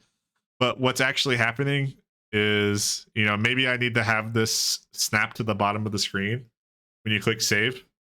So what's happening is, oh, well, when we change this, now we don't have a valid item condition. And then also, because the item condition must have changed for the category, it probably took it away when we went to toys, and now it's it was gone. Anyways, but then the inseam needs a valid value selected, and so if you don't have all the required item specifics selected here, then you won't be able to click save, and so you won't. You won't be able to change the category of your item successfully. Okay, so yeah, and in terms of choosing the category to change your item, you can start here and browse, and you can go, these are showing you like the most common categories that you list in, and then trying to make it easy for you. But so you can start like this, and you can these are close to the bottom of the hierarchy tree, and then you can click the item. So that's like a way to do that. Or you can start from the very sorry, I kind of misspoke there, but yeah, these are your common categories. Or on the browse tab here, you can start from the very top, and each time you select one of these, it's just going to go down, another chain in the hierarchy. So you can do it like that from the very top, which is quite slow. Or you can choose from your top common categories. Or let's say you knew that what was this called previously? I don't know. But let's say you wanted this to, go into a sweater category or something. You could type in sweater, and then, if this needed to be a men's sweater, you could choose this, and then it would go to men's sweater category. If you needed it to be a jacket, you type in jacket and, find whatever jacket category it's supposed to go into. Sometimes this maybe isn't the quickest way because there might be too many categories, versus it's likely you'll be able to, I don't know, it's up to your preference on whatever you think you can find the quickest. But also, it would help if you actually know what the actual final category name is, because that's what it's searching for. So that's one example. So like if we wanted to change it to women's coats and jackets, we'd click that. Now it's changed. Also, the recent tab, this is going to show you your most recent categories. Maybe I could expand this to show more than I think it's showing what, 20 here. It's not even showing that many. I think it's showing like 15. But yeah, maybe I can expand this because that could only benefit you to show you sorting from your most listed category down. Anyways, so that'll make it quicker for you to redirect the category. Hopefully you're not having to change a category of your items very often, but if you are, that's how you would do that. Okay. Hey, I warned you guys at the beginning of this video it was going to be long. My apologies. God, my YouTube video or my YouTube account is brand new, so hopefully it lets me even publish this video. I haven't been on YouTube in so long. I made YouTube videos like, I don't know, 15 years ago when I was like freshman in college. But back then, I know you had to have a certain tier of YouTube account to post videos over a certain time length. So we will see on that. Okay, so let's just go back to the publish screen. At this point, I'm feeling a little mentally disoriented. So yeah, I think we pretty much covered everything on this screen. This obviously was covered in the last tutorial video, which is view comps, which just takes you to eBay and types in the title for you and goes to sold category. You want to help price your items for help you come to a decision on pricing your items. For sure on this screen, you want to do everything necessary to review and confirm that you agree with all the data and that this price, by the way, this price that's going to be here is extremely subjective. Right now it's the best, just my best, it's my current best implementation in terms of trying to give you a good price estimation, but I'm limited right now in making this like as good as it possibly could be, and that's because I'm still waiting to get permission from eBay to use their API. They have like a million APIs, not really a million, but I mean maybe like 100. There's so many eBay APIs, but there's a certain one that I need access to that they gatekeep that allows you to have access to the sold listing data that I still haven't been given access to. But once they give me access to that, I'll be able to start actually building a solution that not to overhype it too much, but I mean essentially once I get access to that data, I don't see any reason why I won't be able to price the items like as well as humanly possible. I mean obviously pricing to some extent is subjective, and also it's not only subjective, but it also is like, oh, how long do you want to have the item before it sells? So that's it's extremely dynamic, like pricing an item in the sense that there's just tons of factors that play on do you have a warehouse where you're fine with waiting 12 months for your item to sell, obviously, or are you trying to sell in the next 2 weeks? So all of that obviously would play a huge factor on the price. But in terms of pricing these items based on sold comps, that will be tremendously improved once I get access to that API. For now, the way I'm doing it, I won't say exactly, but it's I think it actually does a pretty impressive job considering I don't even have access to eBay's sold listing data, which would be a huge benefit, and I'm hoping to gain access to that in the coming months. So we'll see on that. Okay, so yeah, basically that's I think everything I described on the screen. Now that all that would be left for you to do would be to grab a bunch of items and publish them. I'm continuously testing by publishing items to my account, so and then I obviously have to end up deleting them when they're test items. So I don't want to publish too many to my account, because I'm always publishing some and then deleting them when I'm testing here in production. But I'll go ahead and grab these, for example, and if you were going to publish these to your account, you would, and as a reminder, I held shift here, that's how I multi-selected those. If I was going to publish these to my account, which by the way, I mean it doesn't really matter, but I still have those weights in there. But I would select all those, and then I would confirm. I'm going to actually zoom out once. Okay. Then I would confirm everything up here looks good. So if I did schedule for later, if I did October 2nd, whatever, 4 a.m., this is my time. Allow best offer, time interval. Sure, let's do 10 minutes. First photo, sure, I'll remove the background so you guys can see what that looks like. And then I would just use this template and I would say AI generated condition. And then I would click publish. Let me make this more normal shipping policy. Okay, then I would just click publish. And then here it's going to charge me 8 tokens because I'm doing the background removal. And then the screen should kind of refresh. Yeah, and they'll start processing. And so, yeah, at this point, kind of like the generate listing screen, you don't need to stay on this page anymore. If you move from this page, it's, nothing's going to break or anything. They're going to keep trying to publish. Some of them have already fallen off the page, it looks like, because they've already successfully published. Now, if we go to eBay and refresh the screen, okay, so those are the 2 that I've already published. The rest of these are publishing. It takes a second to remove the background, so that's probably why there's a little delay. Okay, so here's all of them. Maybe we'll click on a couple of these. You can see, here's everything ended up here, the price, whatever. Obviously, everything about your listing ends up here.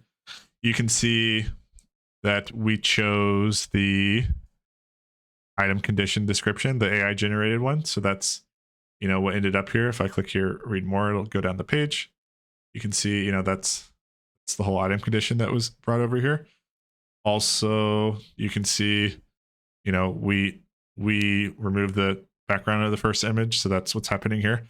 Like I said, that photo room API, it's really good at removing the backgrounds. That's why I use it, even though it's kind of expensive. But yeah. And these are the rest of the photos. Cool. Everything was brought over here. The description, you can see this follows the style of our template that we had. We go back here. Like I said, go look back at the other tutorial from the other day if you want to know more information on this. But we kind of made our template say title, condition, description, SKU value, extra text here. So you see extra text here. This was the title. This was the condition description. This was the AI generated description. This was the SKU. And then you see we put a space and we said extra text here. Cool. So that's how that would work on all your items. Here are all the item specifics that were populated and sent over. Pre-owned, excellent. Okay. And yeah, that's basically the same across the board. This was the one that we changed early on our SKU page. We changed which photo would be the first photo. Okay. Click on some other ones. Yeah, you can see the backgrounds removed. Here we go. Title. Vintage Nike pullover, men's, medium, black fleece, quarter zip, swoosh, made USA 80s. Wow, that's actually pretty cool. Nice find. Some piling there. Or is that what you would be called piling? I would assume. Okay, let's look. Item conditions shows wear with general piling throughout and a small hole on the left sleeve near the cuff. Let's see what the whole item description was. Picture it. Okay, let's look at that first. Small hole on the left sleeve near the cuff. Like I said, this video isn't really meant to be like a demo or anything, but since we're already here looking, so you can see, that's useful, obviously, how that is telling you the condition of the item and you don't have to type it in. That's, I'd say, pretty accurate. I guess it is a little subjective. What's the left sleeve? It looks like it's saying the left sleeve from the perspective of who's taking the photo. But that's up to, in the same way that a human might say that's the left sleeve. I don't know what's the correct left or right sleeve to actually say which one that is. Okay, so and it says zipper functions properly and seams appear intact. No other major flaws noted. Okay, and then you see pre-owned fair. That seems proper. Okay, yeah, and basically that's what happens. And so here are all your listings. They're here and scheduled, and they would. And do you remember how we put a time interval 10 minutes apart? And that's why these are all 10 minutes apart. And this is PDT time. This won't be your local time. These are eBay server times, and from my understanding, there's no way to change this, how it's showing on eBay's server time. If you forget what time you listed this at, you could always just, type in the Google and say, you could just go to Google and type in, convert to wherever you live, if you forget, when those are going to go live. Another thing worth mentioning is, in relation to these going live, another thing worth mentioning is that if you're using this scheduled listings folder for the first time, don't panic. You may notice that, when you do put items in here to list, the moment they go live, eBay doesn't take them out of this folder, your managed scheduled listings folder. It doesn't take them out of here and put them into your active folder like instantly. For whatever reason, eBay like processes them on their end for like 5 to 10 minutes before they actually appear over here. So, if you do schedule them out, like I said, you're only really going to notice it if you're like actively paying attention, or if you schedule them, 10 minutes from now and you're like waiting and you're watching them. But essentially, once it becomes time for, like, for example, this Ralph Lauren coat to be listed, eBay will pick it up and, to make it live. It'll disappear from here at 2 a.m. PDT time. And then you're not going to see it actually on your sell tab in your active listings. You're not going to see it immediately. It'll take like approximately 5 to 10 minutes before it appears over here. So don't panic about that. And then obviously, scheduling your listings is completely optional. You also could just hit start immediately on the ready to publish screen. And if you hit start immediately, then the moment that you publish them to eBay, they will not go to your scheduled listings. They will immediately go to your active listings. So that's another thing to consider, all based on your preference. All right. I think we're nearing the end. I don't think anything off the top of my head, okay. And this screen I'm actually going to make much better very soon, but this is like where you could go see all your previously listed items. And, the more functionality is coming to the screen soon, but right now, basically, you could type in the SKU number of any of your items, or you can search anything here. Like, let's say you were like, oh, what's the, I don't know, Ralph Lauren, like, is Ralph Lauren, like, I'm trying to think of like a rare item. Okay, jeans. Yeah, let's say like Ralph Lauren jeans. You're like trying to remember what SKU it was or something. Like, you could type it in here and then find it. And then if it's still published on eBay, if it hasn't sold yet, you'll be able to click this. You can see this item's no longer available. But like, for example, if we go to any of our items today that are for sure still available, because, well, they're scheduled, so, but we should still be able to click them. But yeah, so here, if you click this hyperlink here from the publish screen, it'll take you to any of these listings that we just pushed, and it'll show you here them on eBay. And then in the future, if you ever need them, they'll also show them, take you to them. What I'm going to add here in the future is the ability to take these listings and republish them. So like, essentially, I haven't decided for sure what I think the best way, the cleanest way to do this, excuse me, is. Let me know in the comments if you have any ideas on the best way to design this. What I'm thinking would maybe be most useful, and I haven't really disclosed this to anyone yet, but I am, like, at this point, I have not deleted, like, I'm not deleting any of your photos. Like, I'm saving your photos for you. I don't have that like written in the terms and service or anything. Like maybe I'm gonna add that at some point, but essentially in the short term, it wasn't something I concerned myself with.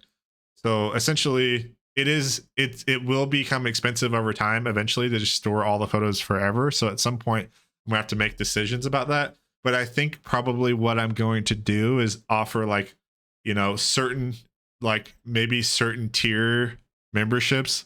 This is just I'm just spitballing here. I haven't made any decisions, but let's say like the 500 token membership and higher, maybe those memberships, the photos are like, like I'm committed to storing those photos, like your original photos for you forever. Um Forever. And then, anytime you ever, it'd just be like forever backup for you. And then if you ever need to republish them to eBay, or like, for example, when other platforms are added to this service, all your photos will still be here and you'll be able to, still use all those photos um, for the item. So, that's, there's a certain amount of value in that. And, maybe for the lower tiers, maybe like I said, no decisions have been made on this yet, but maybe the photos would only be guaranteed to be stored for like a certain amount of time, maybe like 6 months or 12 months or something. And then it would be, set up where the photos would automatically, be deleted at a certain point, because the photos are expensive to store forever, but like if people might have a use for the photos, like, I don't know. It's not something I've looked into yet. So I don't know. I don't know how. I don't know how expensive it is to store the photos, over a long period of time. In terms of like, I mean, look, I think for this tutorial, I think it was something like 5 gigabytes of photos that we uploaded for the test or something. But anyways, I'm just saying like the storage space can really add up over time. You guys would be surprised on how many terabytes of photos we already have uploaded to AWS. Anyways, but yeah, so decisions on that haven't been made yet, but let me know what you guys think, if you think that will be some sort of value add to. Right now, you guys had no idea, I would assume, because right now you can't even see anything on the screen except for the thumbnail. But I am saving all those photos for you guys. I still have all the photos. And my plan for letting you guys republish these in the future is at least my plan right now. Let me know if you have a better idea. But my plan right now is maybe to just add the ability to be able to select listings from this screen, and say you like select, the one that you want or multiple that you want, then have some sort of button that just says like send this item back to the publish screen. And then essentially you could send whatever items you wanted back to the publish screen, and then they'd be here again, and then you could republish them, either back to eBay or to, some of the new platforms, that are going to exist on here in the future, etc. So yeah, let me know what you guys think about that. And yeah, then like my my idea for sending it back to the publish screen, I think that would maybe be the best. That's the best solution I can think of, at least the best one I've been able to think of in the short term, because then that would also allow you to easily be able to edit the listing if you needed to. For example, if let's say one of the reasons why you actually want to republish it is because you published it and you realized that something was wrong about it, or it had the wrong quantity or the wrong price, or or anything. If you wanted to republish it, from a situation like that as well, it would allow you to be able to quickly send it back to the publish screen, make your edits, and then republish it. So that sounds useful, I think. So okay, we're coming up on almost 2 hours now, an hour and 54 minutes. Really hope the quality of this video turned out and I didn't just waste 2 hours. But I think I mean, I tested it twice for like 1 minute increments before starting, so hopefully that was enough testing to determine it was going to work. But okay, so here I think we're wrapping up.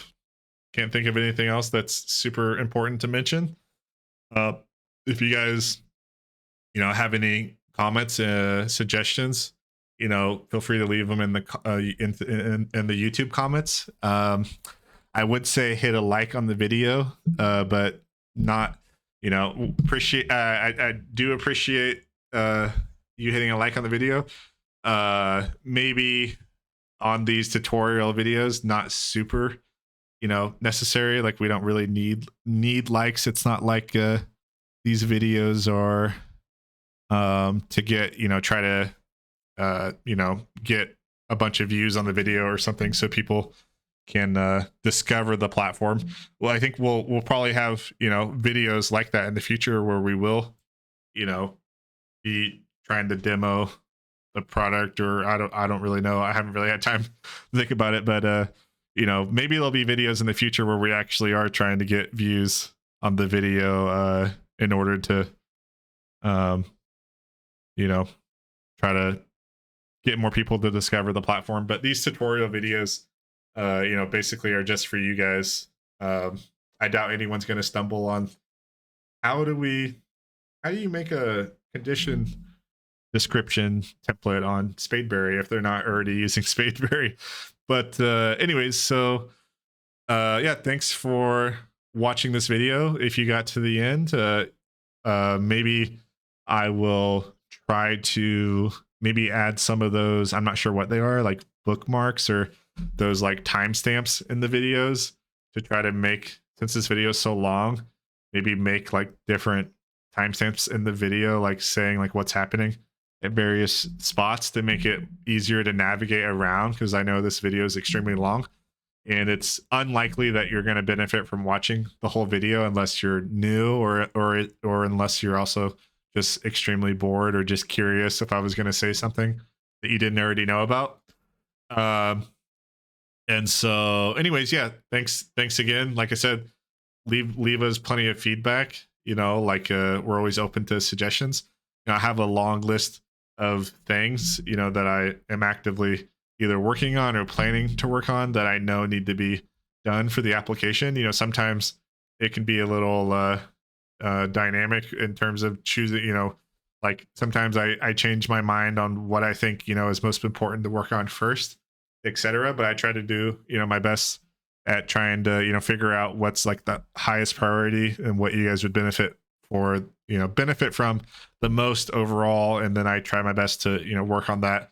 And so, and my apologies to anyone out there that I, maybe made a promise to, finish a certain feature by now and I, haven't finished it. It's not from lack of effort.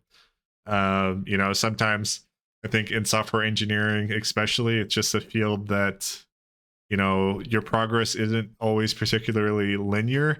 Sometimes, you have a lot of rapid progress and then, you maybe hit a wall on a certain solution.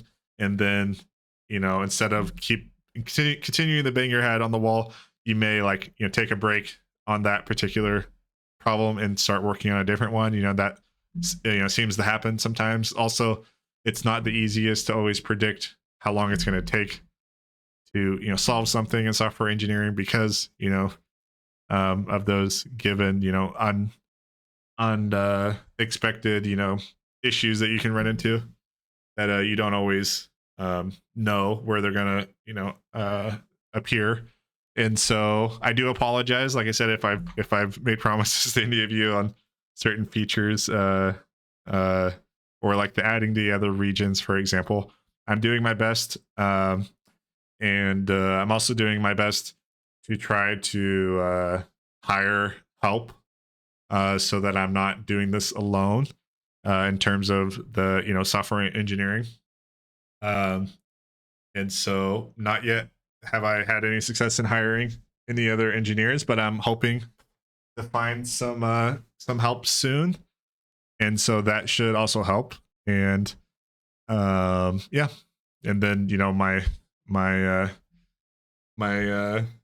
girlfriend Zoe has been helping a lot with the support emails. You guys have probably heard from her.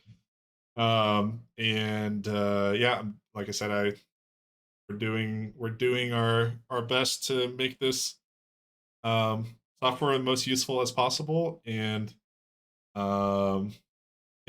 I'm open to all feedback, including critical feedback.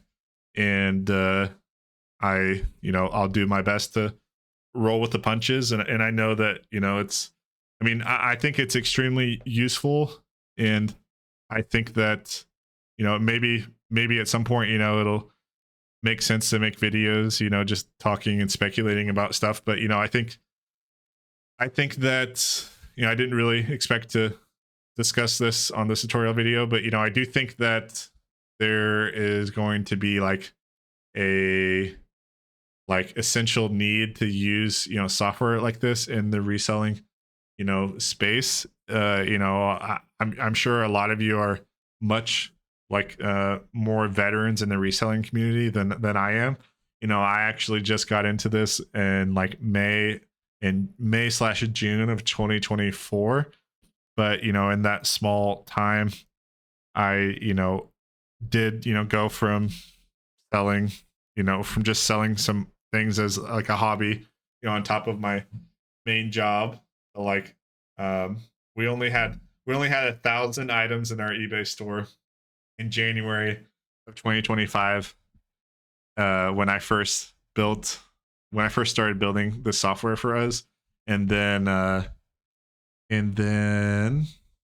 empowered by the software, I'm trying to think.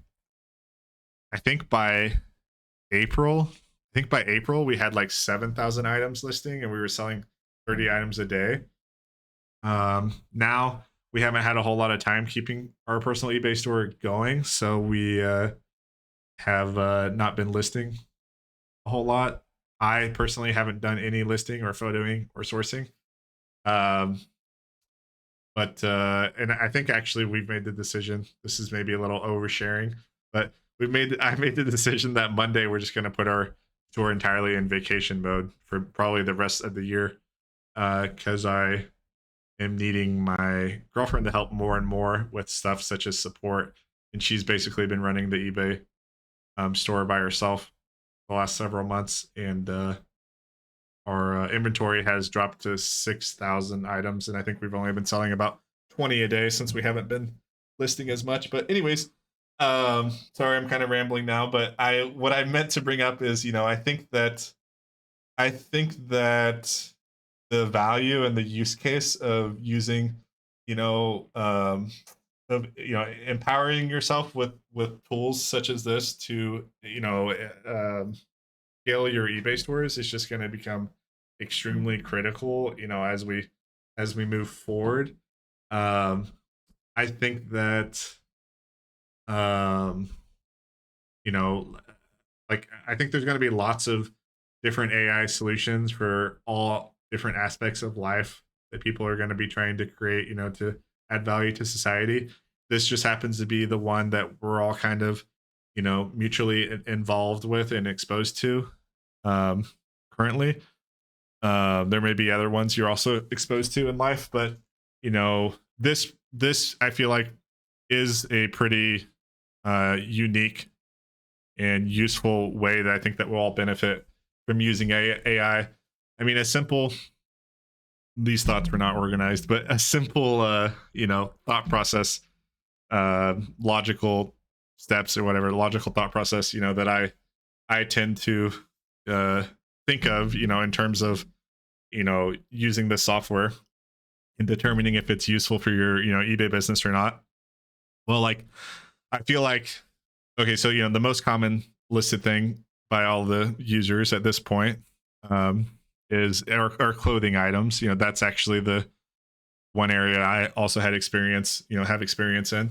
And I would say that, I know we all probably know the average, the goal metrics and all of that, for what's your target, your target goal profit, profit per sold item in your eBay store.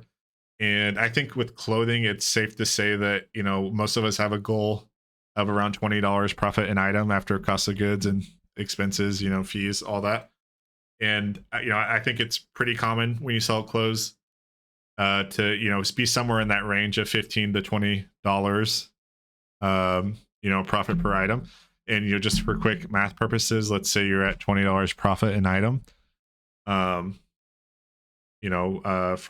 for the average item you sell in your eBay store.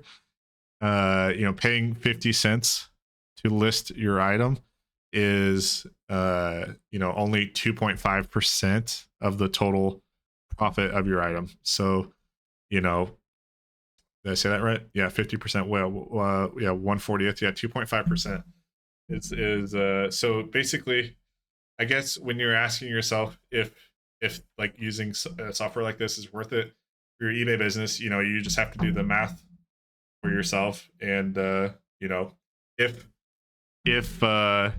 if it's worth it for you, in that quick example, obviously to spend 2.5% of the profit of your item on listing the item, and that enables you to scale your eBay store larger, which I would imagine it definitely would, then I think that it's like a no-brainer to use tools like this to scale your eBay business. I would argue, there's probably people out there that got better at manually listing than I did, because I didn't do it for very long.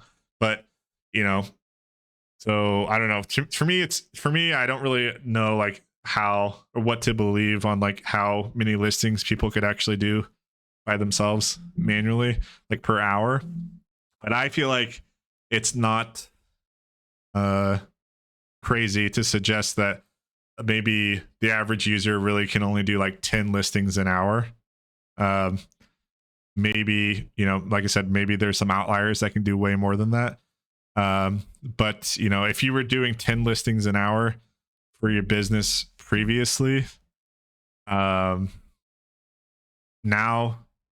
instead of doing this, let's say you're doing 50 listings a day or something, instead of spending 5 hours doing those listings, instead you can get those 50 listings generated for you. I should have used easier numbers, but 50 listings, instead of spending 5 hours to do that, you could spend $25 to generate those 50 listings. And that would be at a rate of $5 an hour, essentially, that you would have been working for your own business, which is obviously a very low wage. So if instead you could go out and be more productive than $5 an hour for your eBay business, if you could go out and use those 5 hours, maybe obviously you still need to review your items, but maybe it would take you 20 minutes to review your 50 items, and then you click publish. With that extra 4 hours and 40 minutes, you can go out and if you still work the same number of hours for your business as you were going to, and you go out and find more items and take more photos, I mean, essentially you really only need to justify selling more than growing your store and selling more than 3% more items to justify paying for the 2.5% cost per item that's cutting into your profit. So really, I feel like it's a no-brainer in terms of anything that's going to enable you to get your listings done and scale your eBay business. I feel like it's just a no-brainer that it can help you. Maybe there's certain kind of eBayers that a software like this wouldn't make sense for them to use. Maybe if you specialize in like sourcing like really special items, where you're not really looking to scale your eBay business. Like, you're not really, like you're just, I think there are eBayers out there like this that are like just really enjoy the sourcing aspect of it, and they just become like highly specialized in sourcing like really, really rare, valuable inventory, and they are spending, I don't know, I'm just throwing out a random number, but 90% of their time sourcing, and even right now when they're manually listing, it doesn't take very much time, because they're only maybe listing like 5 items a day or something, because the amount of profit they're getting in each item is so high, because they're like spending so much time finding those really rare items. Then maybe an eBayer like that, maybe this software would be less useful to them. And if you were going out and just finding absolute gems like for all your items on eBay, then you could also argue that it would be maybe maybe it would be worth it to generate those listings manually for yourself. If you're going out, if you're dependent on, maybe having an average profit per item of $100 a listing instead of 20, because you're, just getting the absolute like crazy rare, hard to find items, then, I could see a software like this not making as much sense for you. But if you're trying to scale your eBay business in like a way where you have like, let's say a target, profit per item, and you're able to get, you're able to go and find lots of that inventory of those similar items, and you have access to be able to go out and find basically an unlimited amount of this, same quality of items that allow you to hit your goal profit per item. And I feel like, if you fit into that category of eBayer at all, which I feel like is the majority of eBayers, then I think, using a software like this to help scale your business is just like a no-brainer. And I really hope everyone, that uses it finds a lot of success. I know I feel like the, a lot of the users in the system that I've used it the most, I feel like they are getting a lot of value out of it, and are really like out there grinding, because the top 1%, that's just a random estimation, but I mean the top 1% approximately of total listings users like in the system almost have not heard from any of them. Like very few of the top total listers so far in BetterLister / Spadeberry have I heard from in any capacity, and I interpret that as they are just out there grinding, and like in terms of, and they've essentially figured out how to use the software, and they're just out there doing their thing. Like I said, I didn't really plan on getting into all this at the end of the video, but oh, what was I going to say? I lost my train of thought. But yeah, in regards to the software, let's see if I can regain my train of thought. Oh, lost it. But I'm not going to edit this video either, so you guys are just going to hear this part. But yeah, listing, cool. Hope it works for everyone, and probably not that important to remember whatever I forgot I was gonna say. But anyways, yeah, hope everyone has great success using this. I'm still kind of stalling, trying to remember what I was gonna say. Not coming back to me. Okay. Well, thanks again for listening to this video. I hope it benefited you guys. We're about 2 hours and 13 minutes in. Still don't remember what I was going to say, so I'm officially giving up. But hopefully you guys, I'm actually still stalling, but yeah, nope, I still don't remember. So, all right, hopefully you guys enjoyed the video. And if you got to the end, then I greatly apologize for making this so long. Hopefully you skipped around. Or if you were bored, hopefully it cured some of your boredom. And also maybe helped you learn a couple things, if anything, if there was anything I covered that you didn't know. So that pretty much sums it up. And there'll be more changes are on their way, more great updates on their way. I thought the updates we had earlier this week were really good, and everyone seemed to like them. And the updates last week, I think, really improved the listing qualities, the quality of the listings. So that's great. And I'm going to be pushing an update actually as soon as I end this video, where there were certain instances where people were having, gosh, this really isn't appropriate to put on a tutorial video, but I've already ruined that part anyways because I've just been jibber jabbering at the end. But I'm going to push an update where there are certain instances where people have had trouble with when they upload like really high quality images, or like say they're uploading like 20 images, with the listing, and they're all like 7 megabyte photos or something. There's a certain issue where those listings were failing to generate in some instances, or if they were succeeding, the AI wasn't able to see all the photos because it was too much. It was like too much, like too many megabytes.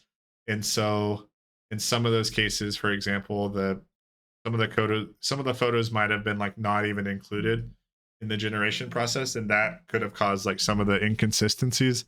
Maybe you guys have experienced where like the brand isn't even on the item, and it's like describes the item like, instead of saying like, um Levi jeans, it's saying like, it's really rare this was happening, so most of you guys are gonna have no idea what I'm talking about. But basically it's just obvious that it was obvious that in some of these cases not all the photos were getting actually processed in the generation process, and it was due to an issue that I have now resolved, and I'm gonna deploy that tonight, in probably 30 minutes or so. Anyways, so I will try to upload this video. We'll see. Like I said, I apologize for the length and for rambling at the end. I'll try to put in a disclaimer so you guys know you don't have to listen to all this. But yeah, thanks for listening, and continue to send in all your valid feedback. And I'm not always going to have time to like actually engage with you guys over on the community discussion board, but I think it'll be really useful for you guys engaging with yourselves. I've already seen lots of people in there like helping people figure things out, which is great, because like sometimes sometimes we're not always available to respond to emails right away. We try to do our best. Sometimes you might send in a support email and get an answer like within 5 minutes, and like I wish we could always do that, but like sometimes it's it might be 24 hours before you hear from us. But if you want like a more you know like there might be times where it makes sense to go ask in the discussion group, and maybe other people could help solve your issue, because they've already come across that and they could tell you the answer. Also, I think the discussion group will be great for just getting a general sense on like what concerns the community is having. And obviously we also get emails into support and suggestions, etc., on various requests. But it's also nice to just me be able to go over there every so often and see like what you guys are discussing and what you guys are requesting in terms of changes and updates to the application. So I think it'll benefit in both of those ways, and and I'm sure several others. But all right, well, thanks again, and I'm just going to go ahead and end this video before I continue talking for another hour. All right, thanks.